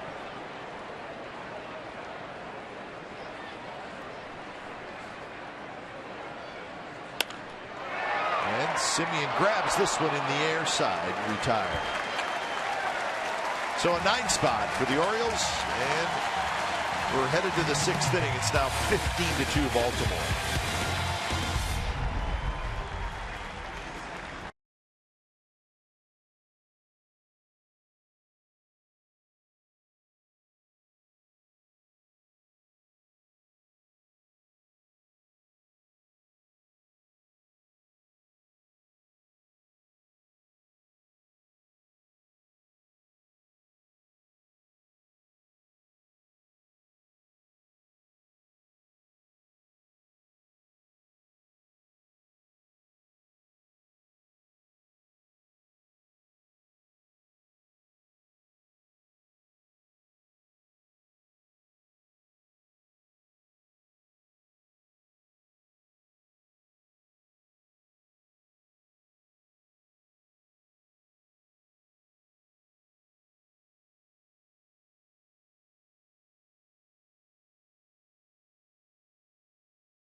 TSN California is brought to you by Domino's.com. Carry out any large two-topping $5.99 pizza and get a free CSN cheer card. Tough day for the Athletics. It's 15-2 as we go to the 6th inning. Wei-Yin Chen still out there. He's retired 6 in a row. So the category of run support per outing is going to increase dramatically for Wei-Yin Chen. Yeah, it's going to be skewed to the good for Chen. You know, and sadly, Cap, the pitching has been one real positive for the Athletics. And looking at the statistics throughout the season as they put in the notes, the A's second today, starting today's game with an ERA of 3.51 as a team on the season, which is great considering where the A's are in the standings and number of the losses. But you start adding this number even this late in the season, it's going to have an impact on the number that is going to show up in the statistics.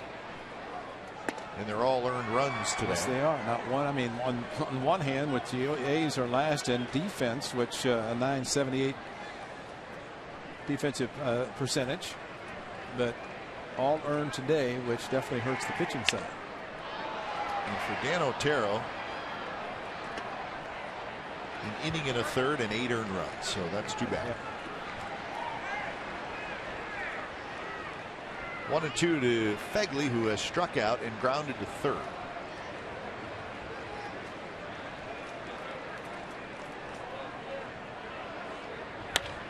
Reaches for that one, pokes it into right field, and Fegley has a base hit. 7 hits now for the A's.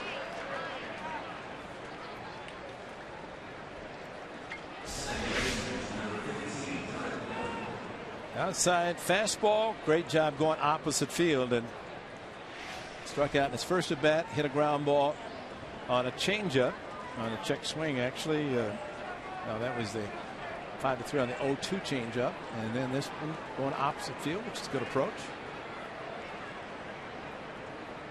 Laurie homered in the 4th inning, his 11th of the year. Gets that one fouled on the right field line. Blue Jays leading the Yankees 3-1. Top of the 8th inning in Toronto. Jays trying to avoid being swept. Yankees with a 1.5 lead over the Blue Jays in the East. So it's been a big series, but the Yankees won the first 2 games. Now those 2 teams after today still will play each other 7 more times. And the Orioles watching closely. Orioles are 5 back.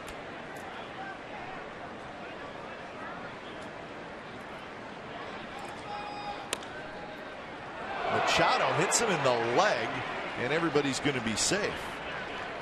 You knew that's a base hit.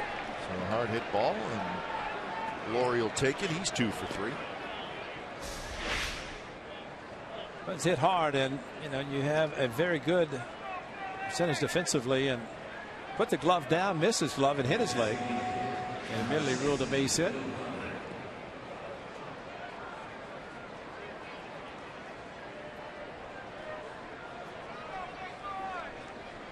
So Butler steps in. Butler's got a base hit, and he's 1 for 2. Now 10 for 22 in his career against Chen.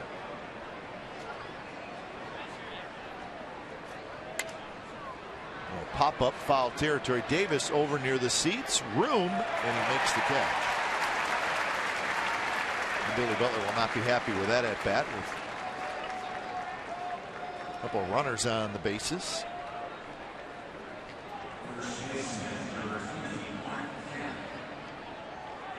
.101 pitches now for Chen. First 2 innings really got him.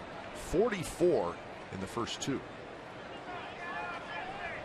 So with that pitch count up over 100, Orioles get Brian Mattis up. I thought that was Zach Britton. I know. I've got those 2 mixed up for like 4 years. I agree. Mattis and Britton, because they actually look a little bit. They look alike, and they were both starters, and now both in the bullpen. One a closer.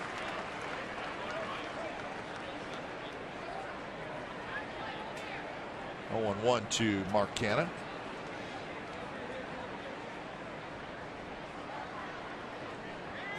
Canha has hit a fly ball to center field, and he has popped to second. Strike on the inside corner. Canha doesn't agree.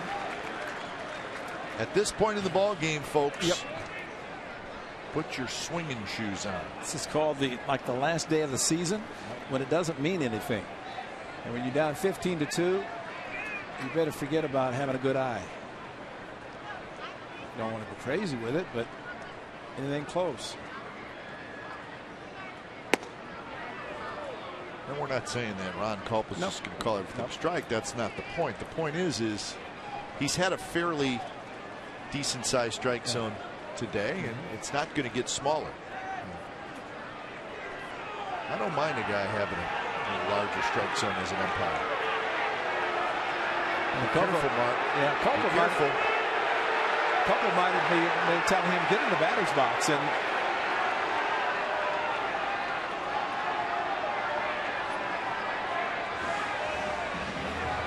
Bob Melvin's just got to get out there to keep his players out of the game. You give him a little rope as a manager, but eventually you see all that taking place, then something's got to be done to protect him, or at least get out and keep him in the game.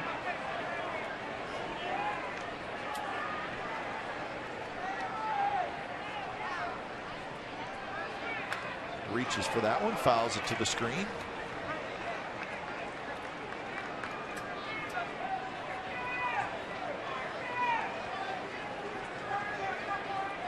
So pitch number 106 coming up for Chen.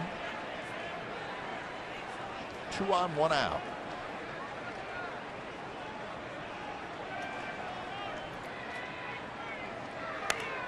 Good swing there. Canna hits it into the second level, just down the right field line. Much quieter crowd today. Of a raucous atmosphere the first 2 nights. You think heat has something to do with that? Yes, I think it does. I think it does. Maybe a little bit of the temperature today, and maybe even for Wei and Chen. He said, give me 6 and out of here. Let the bullpen take it. And it may happen as his pitch count is getting up quite high. Again, shading his eyes is Scope, and he's got it. The infield fly rule was called. So an out either way, 2 away for Simeon.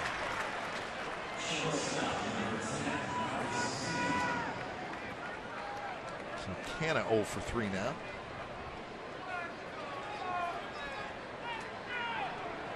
Simeon doubled and scored in the second, popped out in the fourth.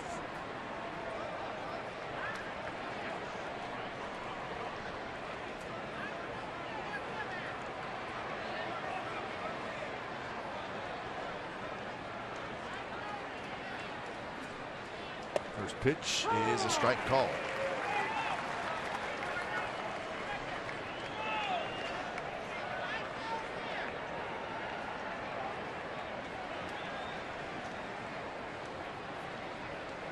Infield shifted around for Marcus Simeon. Scope, the second baseman, playing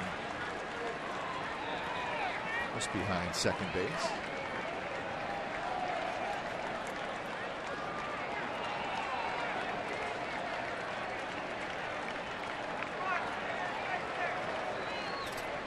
Oh, 2. Another foul ball. Seems like we've had a lot of foul balls on both sides today. Chen might be able to stay in the game longer had he not, or had he been able to have a put away pitch, but the extra pitches thrown, as we have indicated, he's close to 20 now, if not more. Well, you just think about that number. I mean, that's 1 inning for sure, and maybe more. He's got 6 strikeouts, but has not struck anybody out since the 3rd inning. A little bit inside, 1 and 2.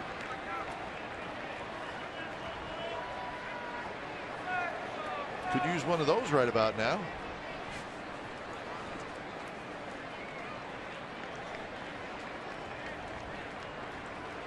That's a good idea. That is a great idea. Maybe Chuck can do something. Chuck, our statistician, who on the lazy Sunday afternoon in Baltimore, he's taking it easy. And if he moves, it will go get a hot dog for himself. But he'll walk out of here. He will not ask us one thing about a lemonade that we just showed. But they have good pink lemonade because Chuck will not even ask us. I guarantee it. 1-2 pitch, roll, foul. Simeon staying in there, another foul ball. So it is a strange trip, though, for the Athletics, as you're just not used to staying in a city Sunday night. You're used to getting on the airplane and flying either home or to the next city, but the A's will stay tonight, and all kind of wish it was a day game tomorrow, but it's not. It's a night game. Not a lot we can do about that. The Orioles are staying home, so they're fine either way. They play the Mets Tuesday and Wednesday.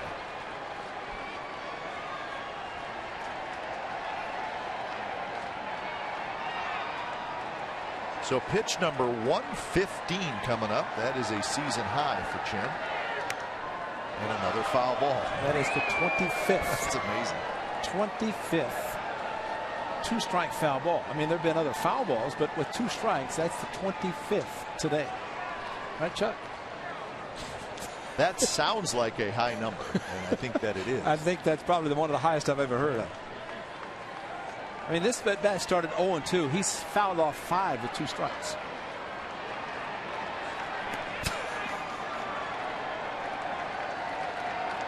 Another 1-2 and a breaking ball this time, and Simeon watches it drop low.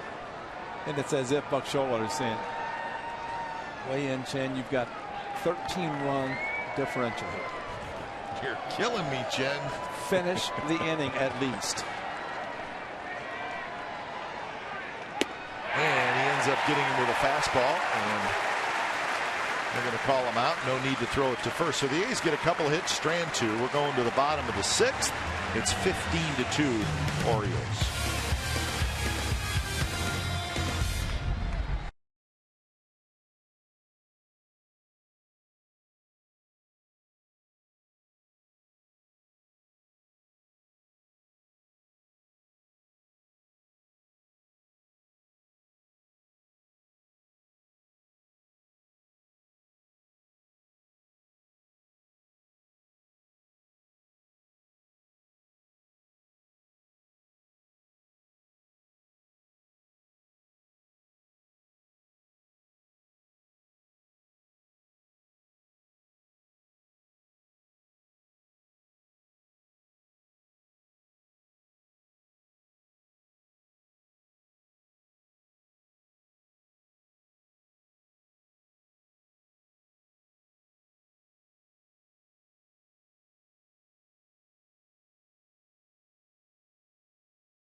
Been Orioles dominated, starting the first inning, a hanging breaking ball to Parra. That is a home run. 3 home runs, 3 runs batted in for Parra on this season. Adam Jones, first of 2, crushed to left center into the bullpen. Nice play by a reliever, the catcher, and he would. Machado, this was a big one. This ball probably should have been caught. Collision, though. Fortunately, both Simeon and Crisp were not hurt. 2 runs scored, though, and then Adam Jones unloaded again off Mujica into the bullpen again. And that is, well, it's a bad line. 9 and a 4, 2 crooked numbers, but you can find out what's possible with AT&T, and we encourage you to call 1-800-PICK-ATT, mobilizing your world. Thanks for the lemonade. Mujica back out there as he faces Clevenger, Hardy, and Ruda, and there's another hit. So Clevenger goes after the first pitch, singles to right. He's 3 for 4. Okay, Clevenger has seen 2 in his first at bat, single, 2 in the second at double, a ground ball for a run batted in, and this base hit. So he is swinging early and often, and he's got 3 hits today.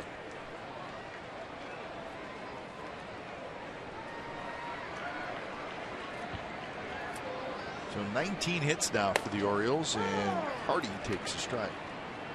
Is J.J. Hardy that guy? Yes, he is. The only guy to not have a hit for the Orioles. 0 for 3. There's always one. So 1-1 the count. What Buck Showalter might do is start taking a couple of guys out. Of course, in today's world with so few extra guys, you cannot give everybody some innings off. Hardy might be one. Now Sam Fuld comes hustling in, almost gets to the infield dirt to make the catch. So, as you can see by the infielders and the outfielders today, it is a tough sun. Yeah. They're really working hard to shade their eyes on anything in the air.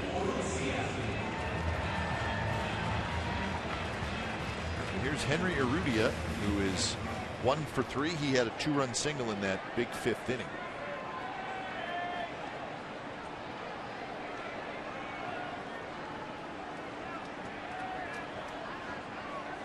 First pitch, broken bat grounder. Well, he's going to get the out at first. So 2 away, and Clevenger now at second. Astros leading the Tigers 5-2 in the 4th inning in Houston. That's the rubber game of that series. Astros with a 2.5 game lead over the Angels.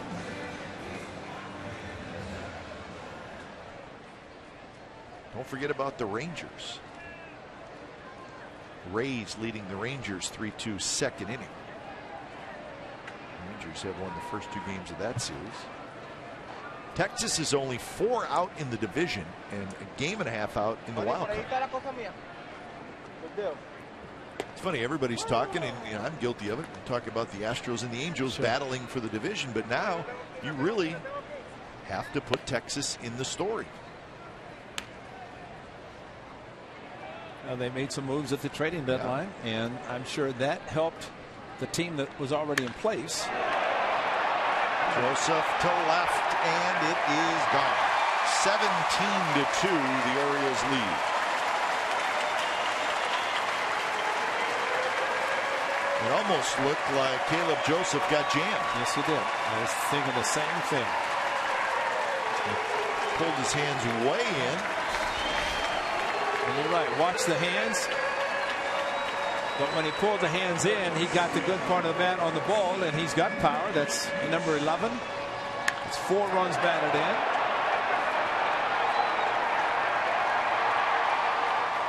Okay, is Abad getting loose? Maybe. Well, Machado is the right-handed hitter that's up. But we've talked about Wieters probably leaving as a free agent. Yeah. With Clevenger and Joseph, they're not going to lose that much. Yep. Because that's a good call by you. I don't see them bringing Wieters back. No, and I don't think agent's going to have him come back. He's going to test the market. But Caleb Joseph came up last year because of Wieters' injury and played in postseason, did a good job, got the experience, and tell you, the way he's played against the A's has been tremendous. Valencia, bare hands, cannot pick it up clean. Machado's aboard. We'll see what the ruling is there. Valencia waited for that hop, and he was going to barehand it, and it just popped out of his hand, and it's going to be a base hit.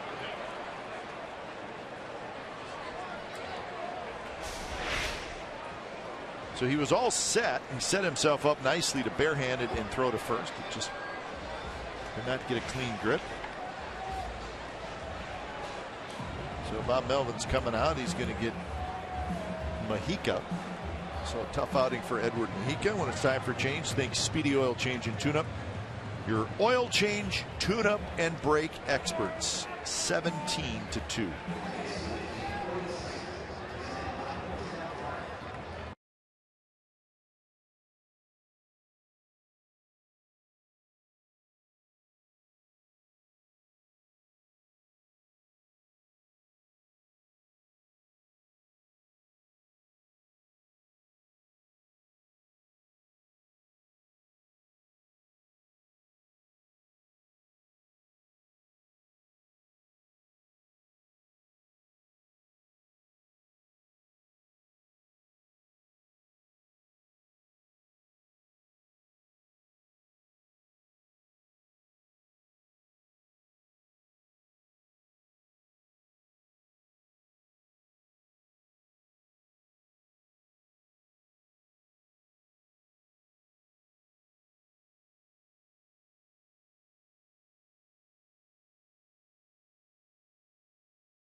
coming up this evening at 6 and 10:30, and it's on our sister station Comcast Sportsnet Bay Area. Our topics will be highlights from this ball game, highlights from all around Major League Baseball, and the final round of the PGA Championship from Whistling Straits Golf Course just outside of Sheboygan, Wisconsin. Right?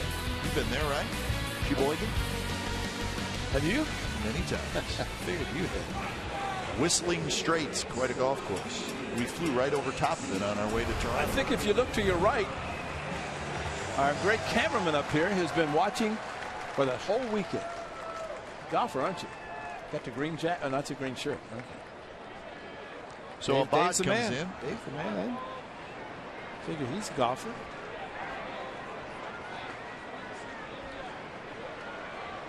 Parra's 4 for 4 as he faces a bot. First pitch a little bit high, checks in. So 2 runs in the inning on the Caleb Joseph home run. 4 home runs hit today for the Orioles, 10 in this series. That will hit down the left field line and foul. That Angels game tonight in Kansas City will be the Sunday night nationally televised game. It'll be Santiago for the Angels, Ventura for the Kansas City Royals.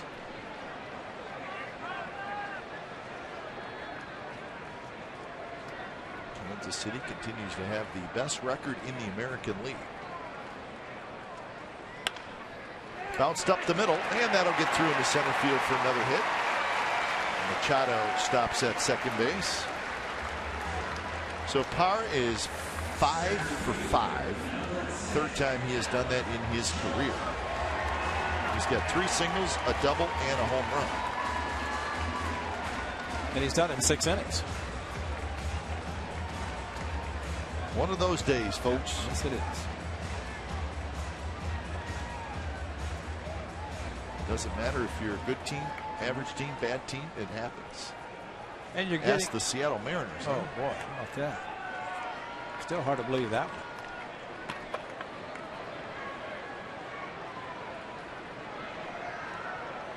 So Adam Jones will hit. Last 3-homer game was Chris Davis last May. We'll show you that because Adam Jones has homered twice today. He's 3 for 4, 2 homers, a single, 3 RBIs, and 3 runs scored.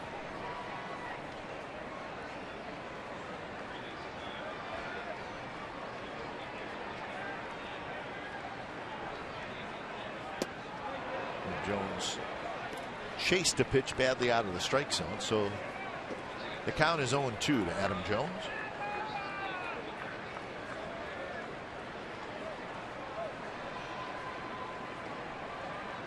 Mahika, when it's all said and done, goes 1 inning. Gives up 5 hits, no walks, no strikeouts.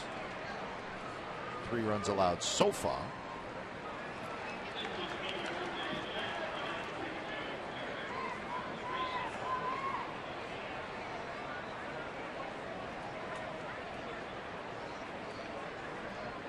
Abad is pitcher number 4 in the afternoon.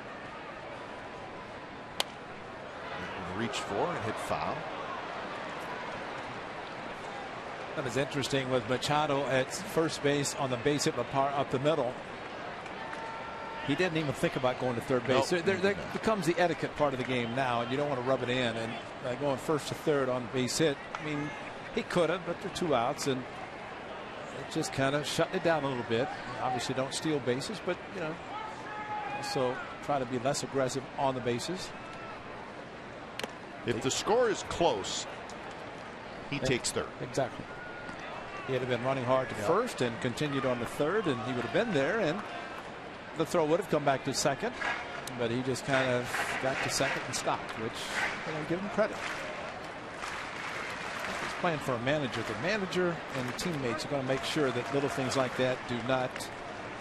I would think with this game being the way it is now, Buck Showalter has got to be thinking, somebody going to get hit, but must remind people that you don't even have to be warned if an umpire deems an intentional pitch has been made. Josh Fegley a couple pitches ago in the mask, which is par for the course. But these are the kind of games, as much as you'd like to pitch inside, especially the way the swings are, take a chance the ball gets away and hits somebody, pitcher could be ejected.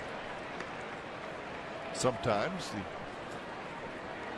a manager thinks that's a good idea. I don't think that's Bob Melvin's style. No, and it's really well, some of the Orioles hitters have been swinging the way they have, but they've been swinging at pitches that have been missed in location and been pretty good pitches to hit. And the 3-2 pitch is outside. The bases are loaded for Chris Davis.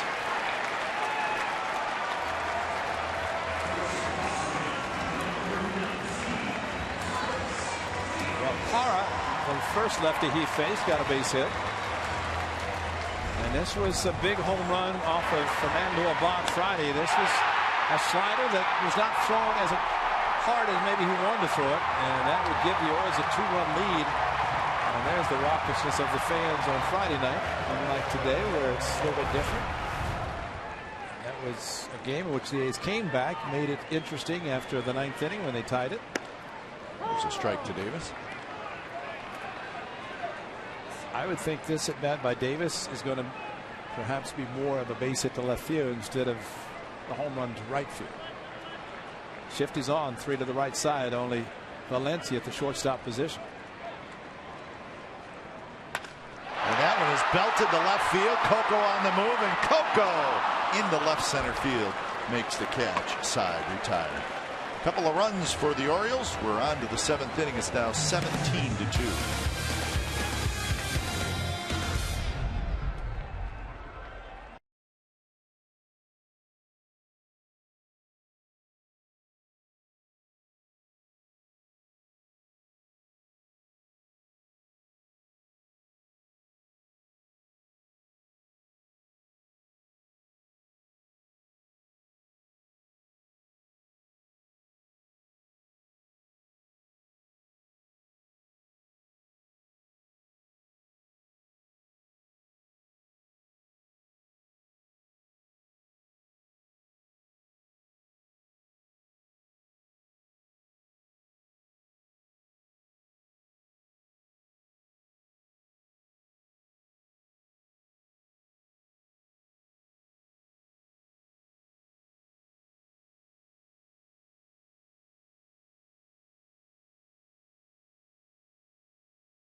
August 7th, 2011. That looks like Brett Laurie. First major league home run right here at Camden Yards. Solo shot. He ended up hitting 9 home runs that year in a very short time. That was his rookie season. So obviously Brett Laurie, all those years in the AL East, played a lot of games here in Baltimore. And I bet he liked hitting here like everybody else.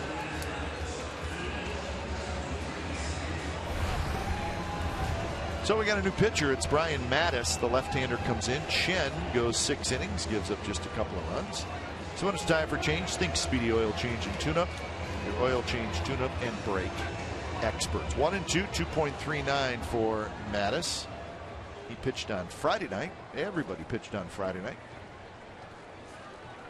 So a season high 117 pitches for Chen. No walks, 7 strikeouts, reduce that number of 117 by 25, and he's still pitching. He had fewer foul balls with 2 strikes. So Full, Burns, and Crisp, the 3 scheduled hitters for the A's in the top of the 7th. And a quick 0-2 to Sam Full.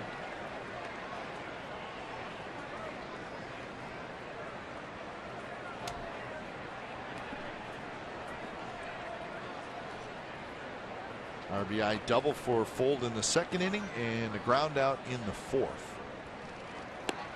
Strike 3 called. One away here in the seventh. 8 strikeouts now for Orioles pitcher. You're down 17-2. You're up with an 0-2 count and you get a hammer. Just boom, perfectly thrown outside corner for strike 3. And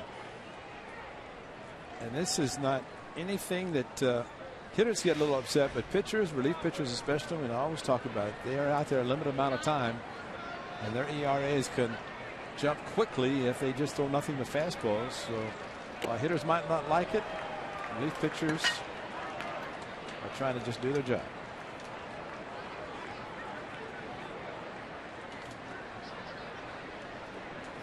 Burns hitless today. The A's have 8 hits.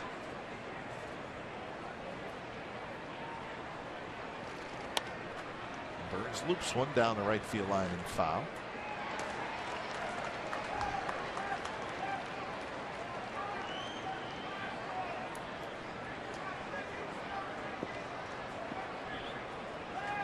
So 0-2 to Burns with Crisp to follow.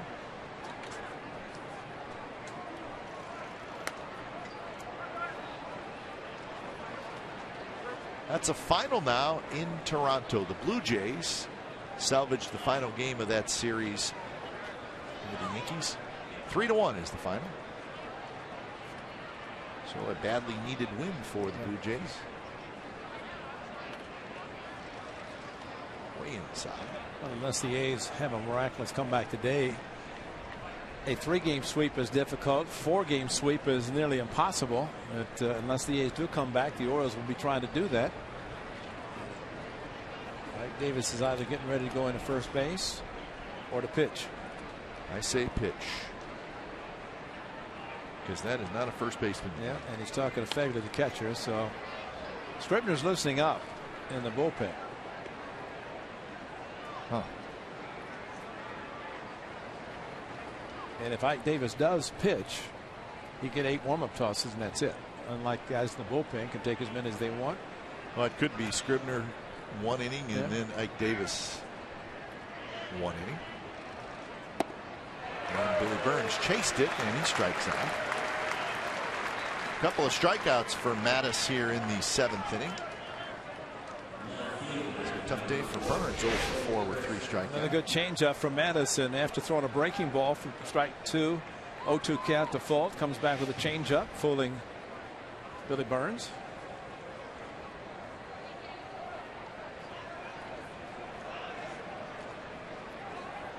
So here's Coco Crisp, who doubled in the first, struck out in the third, and hit a fly ball to left in the 5th, and he swings and misses.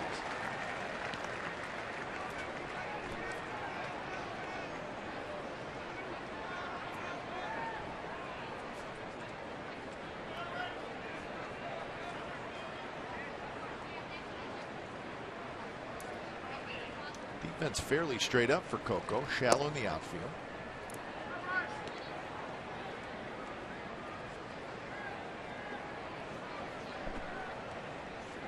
Sometimes it seems like Adam Jones has more room behind him than he does in front of him. Yeah, That's a great point. He takes away a lot of hits. He gave up the triple to Burns last night, but it's very rare that that happens. Coco loops one over third and into left field for a hit. Kind of a one-handed swing, but Coco's kind of swinging the magic wand right now. He's 2 for 4 today after 4 hits on Friday. No stride.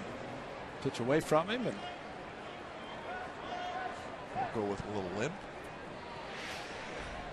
Hope he's okay.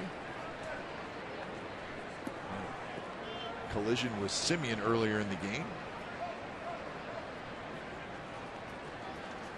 Ryan Flaherty is the new shortstop for the Orioles, taking over for J.J. Hardy.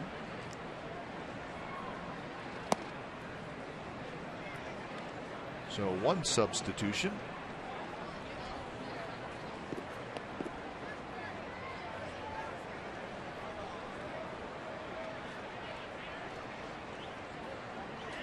Valencia had a hit in the first inning, and he hits one high and deep to left field. Going back is Urrutia, and he's at the wall, and he caught it. Took a home run away from Valencia. And that's how the 7th inning comes to an end. Henry Urrutia just reached up right over top of the wall. Took a home run away from Valencia. That kind of day for the Athletics. 7th inning stretch from Baltimore.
Is brought to you by Toyota, the full-line automaker with the longest-lasting vehicles in America. Toyota, let's go places.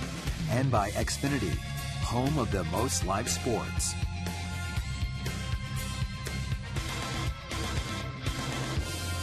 Fans, come out and enjoy Star Wars fireworks presented by Chevron. That's what these. It's coming Saturday, August the 22nd. All are encouraged to wear your Star Wars costumes and enjoy the post-game show from the outfield grass. Space is limited, though, so you better get down there fast. Purchase a special ticket package to receive an R2-D2 beanie. Visit athletics.com/Star Wars for more information. Should be a good night next Saturday. A's back at the Coliseum Tuesday night. First of a short 2-game series against the Dodgers.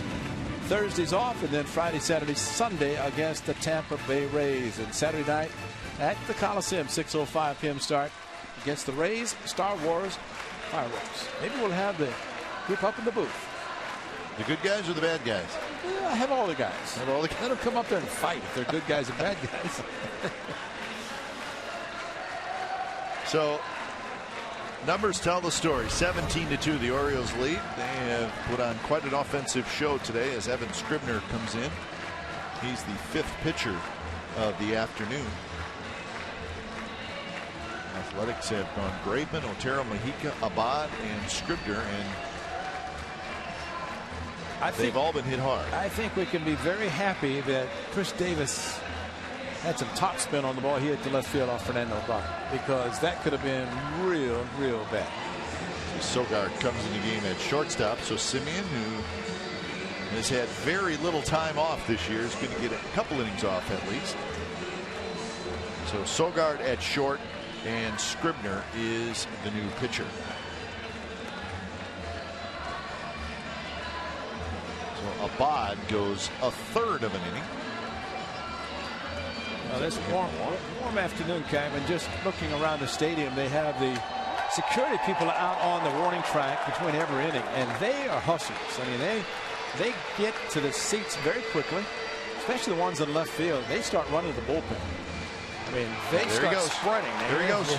It's gone. I mean, these guys do that every half inning, and they go fast, and they're out to protect on the field, and then as soon as it's over, boom, they're gone. So they get the MVP award today. Warm day, and they are showing off some speed. They disappear into the bullpen. So Scope steps in. He's 2 for 4 today, facing Evan Scribner. And the first pitch is a fastball on the outside corner for a strike. Scope Clevenger, Flaherty are the 3 hitters here in the bottom of the 7th for the Orioles. Curveball hit hard to left field. Crisp on the move, over his head, one hops the wall. Scope hustling for second, and he's going to make it with a head first slide. And Scope has 3 hits. 2 singles and a double. Well, the hanging breaking ball, and as perhaps you predicted, is the throw comes back in with Scope ahead first slide in the bullpen, and Ike Davis sighting, I think, has appeared as he is loosening in the bullpen, so he must have stuck down either behind or gone out in between innings. So Ike Davis, who already has an inning under his belt, is getting loose in the bullpen, so expect him to be coming in probably, if not this inning, the 8th for sure. Clevenger takes a stride.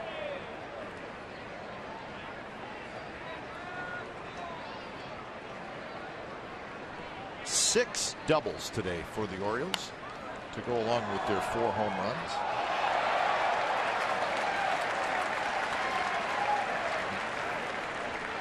So they now have 23 hits.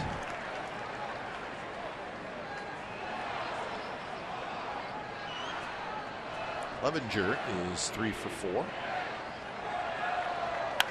And there's another base hit to center field. Scope will stop at 3rd. So 1st and 3rd, nobody out here in the 7th inning. The Orioles' club record for hits in a game is 26. It happened back in 1980. So they are closing in on that, unfortunately. Yeah, 2-strike pitch and a pretty good pitch to hit. So again, not making the quality pitches when the guys get ahead. So a 4-hit game for Clevenger. They told us he could hit, and we've seen that. And here's Ryan Flaherty. Flaherty just came in the game for Hardy, so this is his first at bat. A little bit inside. Flaherty 209, 4 home runs on the year. Game number 65 for Flaherty, backup infielder. And this one's popped up foul and count 1-1.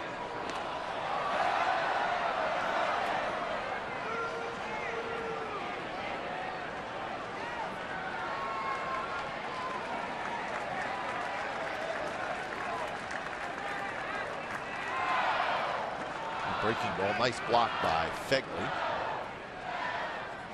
Tough to keep your concentration, Ray, in a game like this.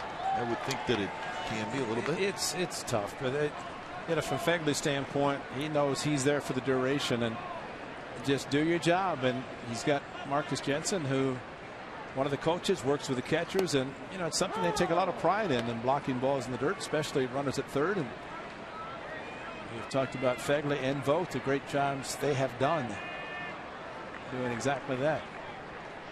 And so from that standpoint, you get a little bit relaxed, and next thing you know, it's going to happen. Let's check for the Orioles runners in scoring position. Hits 9 for 14 today. Huh. That's a week's worth of success. And how many at bats with runners in scoring position did they have last night? 0. That's right. That's right. Good point. Good pitch. Curveball drops right in there first strike.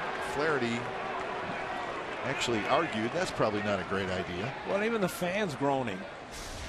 Like a pretty good pitch. It was a very good curveball and taken by Flaherty. And I have no idea how you could argue. And you can't look where Fegley caught it because, man, it crossed the plate in the heart of the plate. He just had a runner at 3rd, nobody out. Maybe he got fined because he didn't get him in.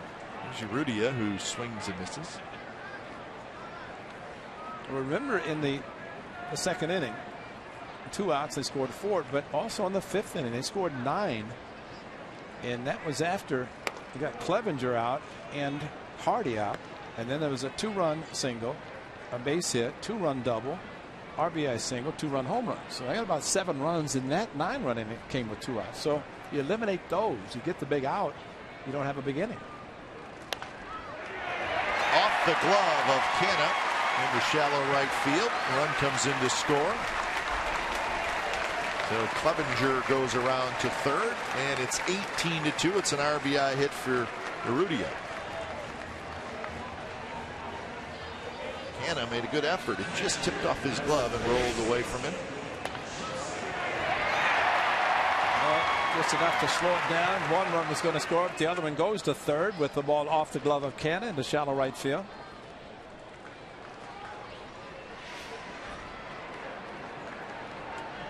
So here's Caleb Joseph, who has had a terrific game. Well, these are games for sure that hitters do not give up at bats. Oh, this is where you pad the stats. You pad the stats, you pad the ribbies, you pad everything you can. And Joseph has had one of those days. Actually, if you get it a triple, it's a cycle, which this is not a triples park. That's the kind of day he's had. 4 RBIs, 2-run double in the second, 2-run homer in the sixth. That's how he got the 4 RBIs. It's good to see who and what. Who's on first? Who's on second? Number 3? What's number 4? Fastball away, 2-1. Well, there's not going to be. Well, I'm surprised there's a who's 4 because that number's retired. 5, of course, is Brooks Robinson. That's retired. So 3. I don't know about that. Yeah, it's worn by Babe Ruth, who was born here. That's right. Right past center field, right? Bob Melvin was telling Vince Catrone on the manager's show about Babe Ruth, who evidently passed away on this date, 1948. But evidently Bob Melvin played for the Yankees and asked to get number 3. Didn't work out. That's kind of funny. But David Wells also asked for it and didn't work out for him. Greg Nettles asked for 9. Roger Maris didn't work out for him. So David Wells went to 33. Babe Ruth twice. Puff, I remember what he got when he went there. Yeah, Joseph swings and misses. So 2 outs here in the 7th.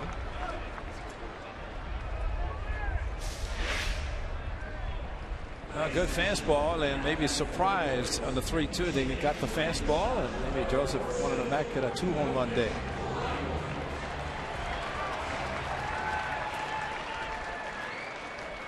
So Nolan Reimold is going to pinch hit for Machado. So Machado will get the rest of the afternoon off. Swing and a miss and a little cut fastball from Scribner.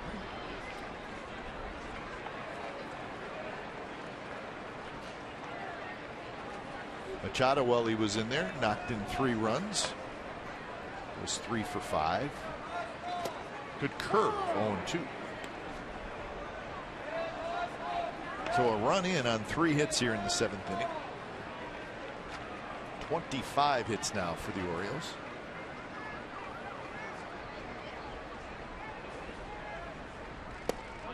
Call it.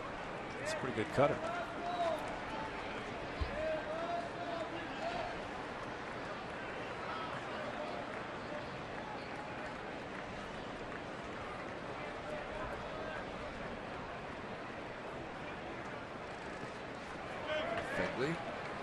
That good form. Yep. Blocking. Yeah, absolutely.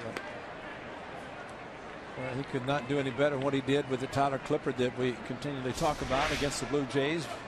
Runner at third in the 9th inning.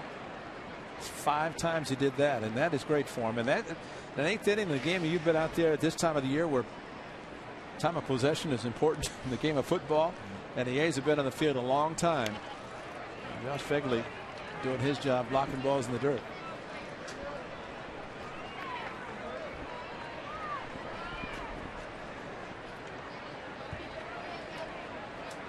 Yeah, time of possession has not been good for the A's in this game.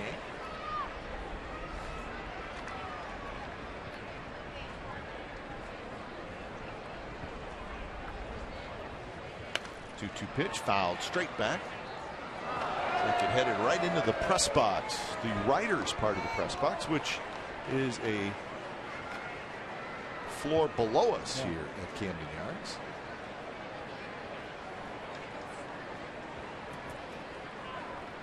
There it is.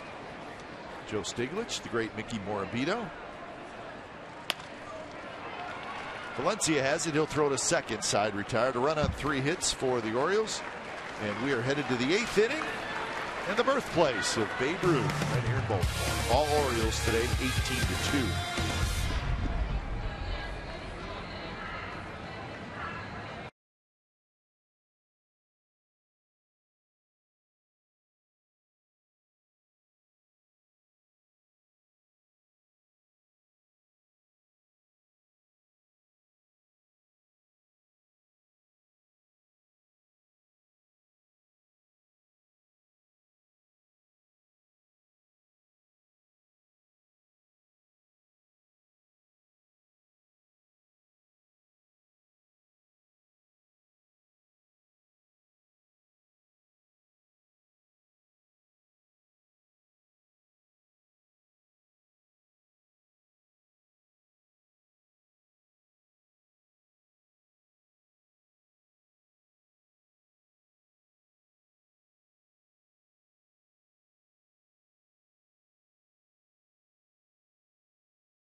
Is presented by authority of the Oakland Athletics and may not be reproduced or retransmitted in any form, and the accounts and descriptions of this game may not be disseminated without the express written consent of Athletics Investment Group, LLC.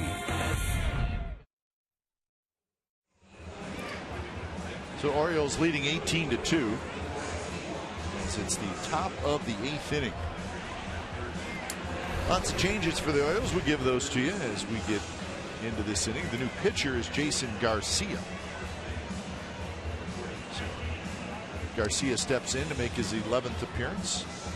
Takes over for Mattis, who threw 1 inning, gave up a hit, picked up a couple of strikeouts. Garcia's first major league win in the extra inning game on Friday. It's his comment. He says, I was very nervous to come in that tie game in the 13th. You can see that.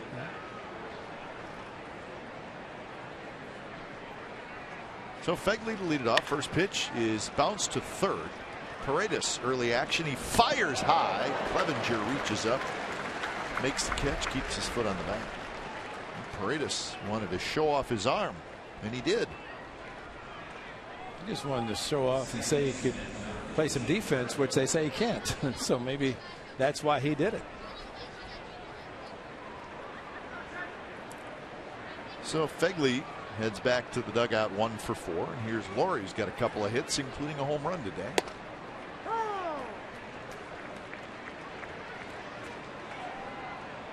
So Nolan Reimold is now the right fielder. Parra moves over to center. Adam Jones is out of the game. So Reimold in right and Parra in center. That's your changes in the outfield. So Jimmy Paredes is now the third baseman. Last inning we showed you Flaherty came in at short. And Steve Clevenger moves out of the DH spot and is now at first base. And on 3 pitches, Laurie is gone. So he strikes out for the second time. So 2 away. And the question now is who's going to pitch for the A's in the bottom of the 8th inning. Ike Davis was warming up. So that's a pretty good possibility.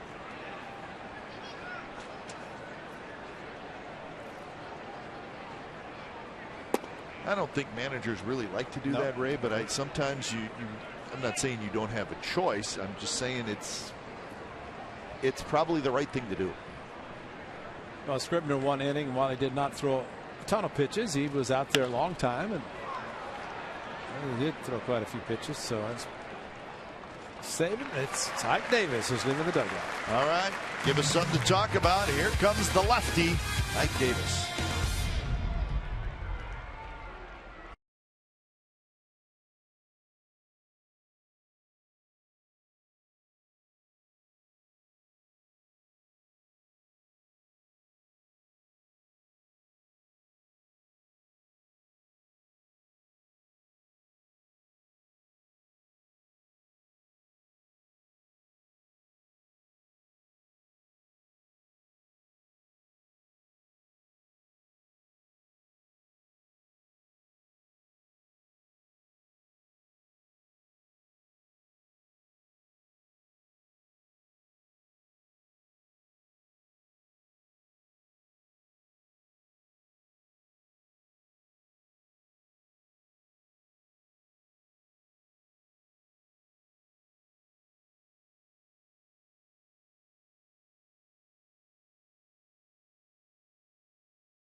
Game summary brought to you by your local Toyota dealers. The ugly numbers: 2-9-0 for the A's, 18-25-0 for the Orioles. Kendall Graveman started, knocked out in the fourth. Laurie has a homer. And for the Orioles, it's about the long ball again. They've hit 4 home runs today, 10 in this series. So the Orioles came out swinging today, and they've put a hurting on the Athletics. But here in the 9th inning, or make that the bottom of the 8th, we get to see Ike Davis pitch for the 2nd time this year. What's his ERA? It's good. Yeah. It was April 21st in Anaheim when he had a very nice inning against the Angels. So Ike Davis, a pitcher and a good one in college. So this is not strange territory for Ike Davis. So he'll face Parra, and Parra to left field, and Coco got a good jump, comes in, grabs the line drive. So break it down, Ray.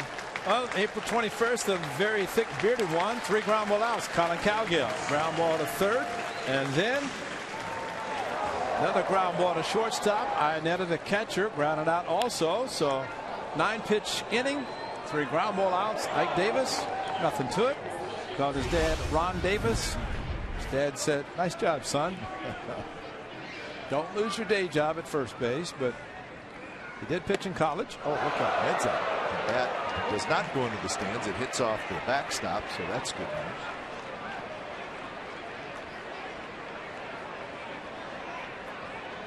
Frank Menachino was the last guy to do it, last position player to pitch before Ike Davis. You remember that, Ray? Yes, I do. All right. Colorado. That was a makeup game in the afternoon, nobody in the stands, but I think this year, what is it, the same day, what, 2 or 3 position players pitched? That's right. I mean, it was guys getting hits off of position players. They couldn't brag about it. Home runs, couldn't. Right. But Ike Davis is good, and you're right, college pitcher, and turns the ball over through a little cutter to Parra that he lined to left field. And it's always tough on hitters, and we'll always say it, just because it makes it tough to say you made an out against a position player. And a little slider from Ike Davis, not a bad pitch. Visiting with Buck Martinez of the Toronto Blue Jays. When we were together in Milwaukee, there were 3 position players in one game. Jim Gantner, Sal Bando, Buck Martinez. That's not good. Buck Martinez, the catcher, threw to me, the catcher. Burns is not going to get it, and it's going to go to the wall. So Paredes with a double.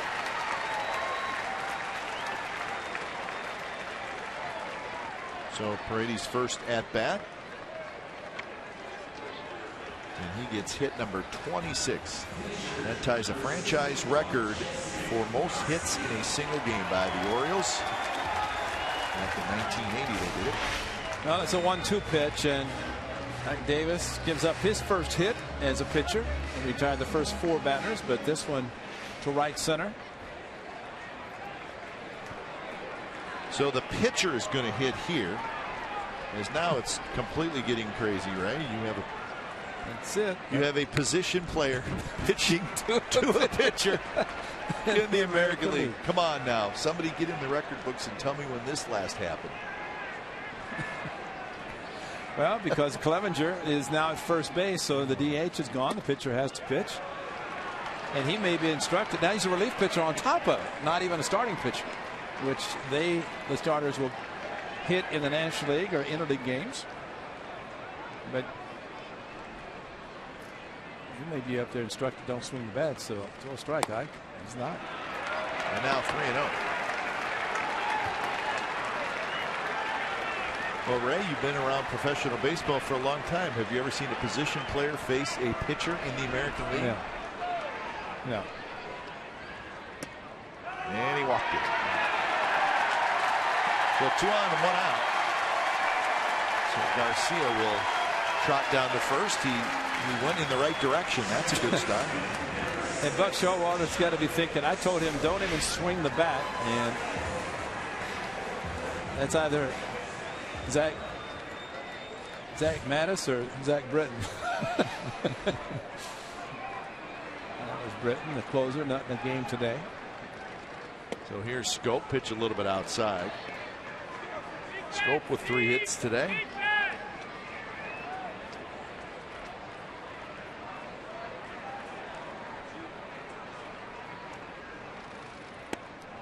Swing and a miss on a fastball, 84 miles an hour.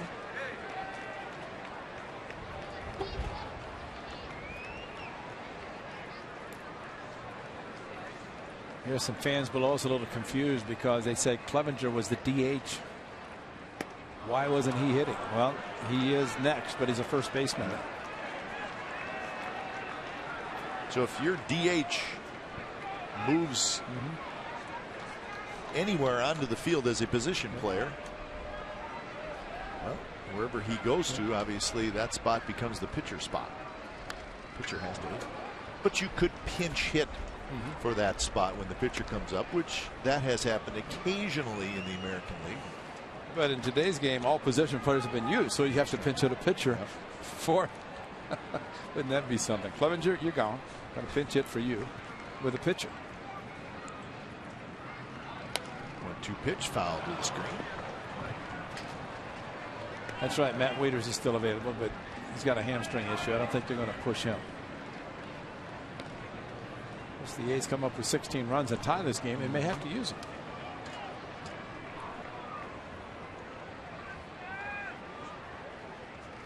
Swing and a miss. He struck him out. So Ike Davis gets a strikeout. He did not have a strikeout in Anaheim. He saw the 3 ground ball outs. You know, I have a feeling that Ike Davis, after giving up the 1-out double, first base was open. He pitched carefully to the pitcher to get to the hitter. No question. Huh? What do you think? No question. I think that's, I mean, he figured I'll let the pitcher pitch him to set up a possible double play to get Scope, and he strikes him out with a good cutter inside. Well, you talked about pitching backwards. That's backward strategy, right? Walk the pitcher to get to the position player. I don't know who will have to live it down more. Scope. Coco comes in, and Ike Davis gets out of the jam. Perfect Ike ERA. Davis keeps the ERA at 0. He pitched nice around job, the lefty. pitcher. He pitched around the pitcher. I bet he did.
The game of the 18 runs, 26 hits. We give it to this man, Adam Jones. 3 for 4, a couple of home runs, 3 runs batted in, 3 runs scored. And didn't even play the complete game, but it 2 home runs, both in the A's, are the Orioles bullpen. That's in the lower section. And Adam Jones, what a day for him as a former Mariner, traded to the Baltimore Orioles, and he is thrived here. He's got a very good career already as a member of the Orioles, and still got a ways to go. So do the A's in this 9th inning.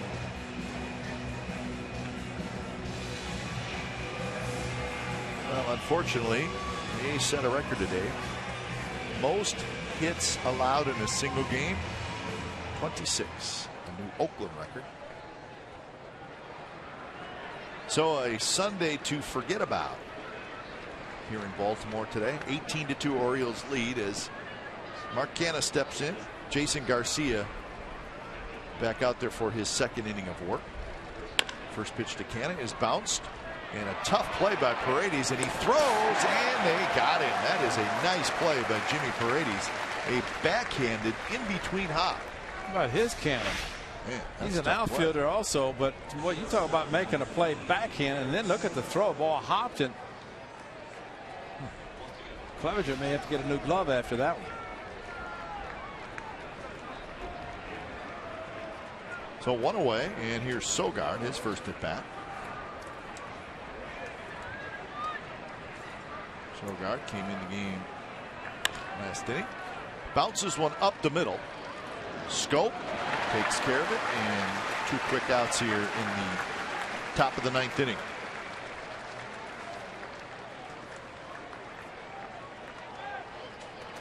So Sam Fuld will step to the plate for his 4th at bat. See if Sam takes a pitch. That's 2 pitches, 2 outs, and normally you do not like to allow a pitcher to make 3 pitches, get 3 outs, but these hitters swinging early, 2 ground ball outs.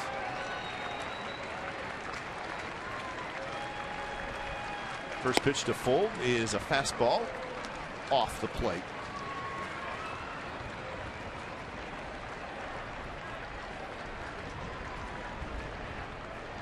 Fuld doubled in a run back in the 2nd inning.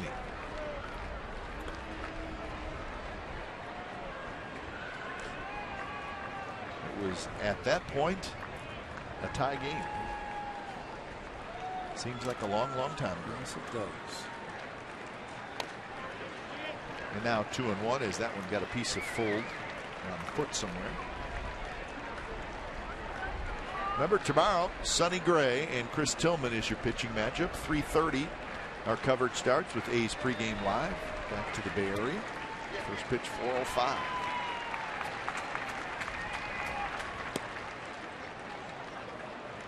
Sonny will try to send the A's home on a winning note. It has not been a fun road trip.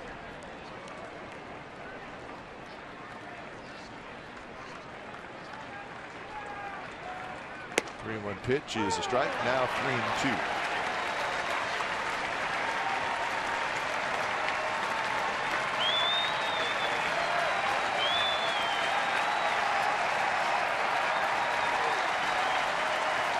Payoff pitch to Fuld, and he slaps it foul.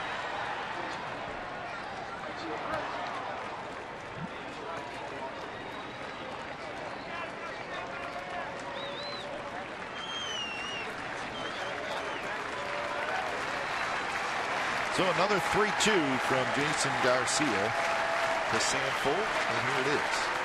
And it's high, and he walked it.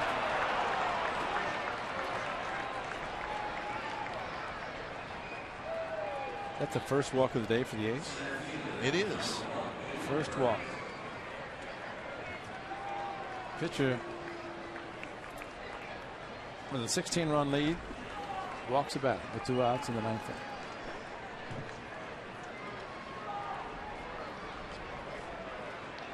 There are some days you can't wait to get another at bat because you want to get another hit. There are days you've struck out 3 times. You say, please, let me just go away.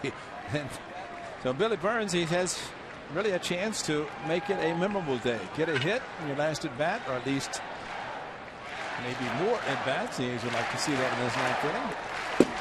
one runs way inside and to the backstop. So Sam Fuld will trot down to second. That was a sailor. That ball sailed on Caleb Joseph off the glove, and at least Ron Cooper was not hit. That makes it even better.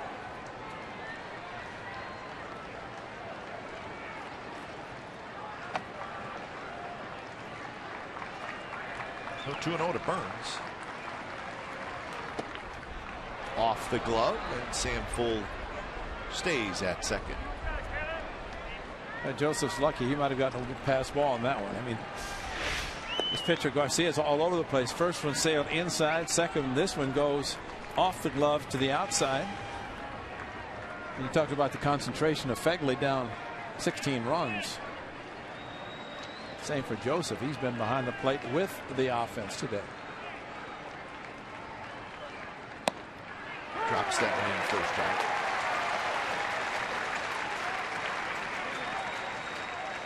A's post-game live coming up right at the conclusion of the ball game.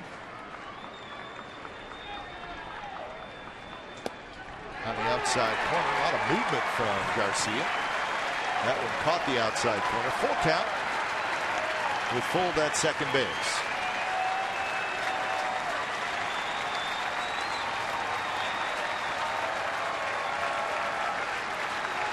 Three-two pitch. Bounce to short. Flaherty has it. And that's the game. So an ugly ball game ends. And it was all Orioles this afternoon.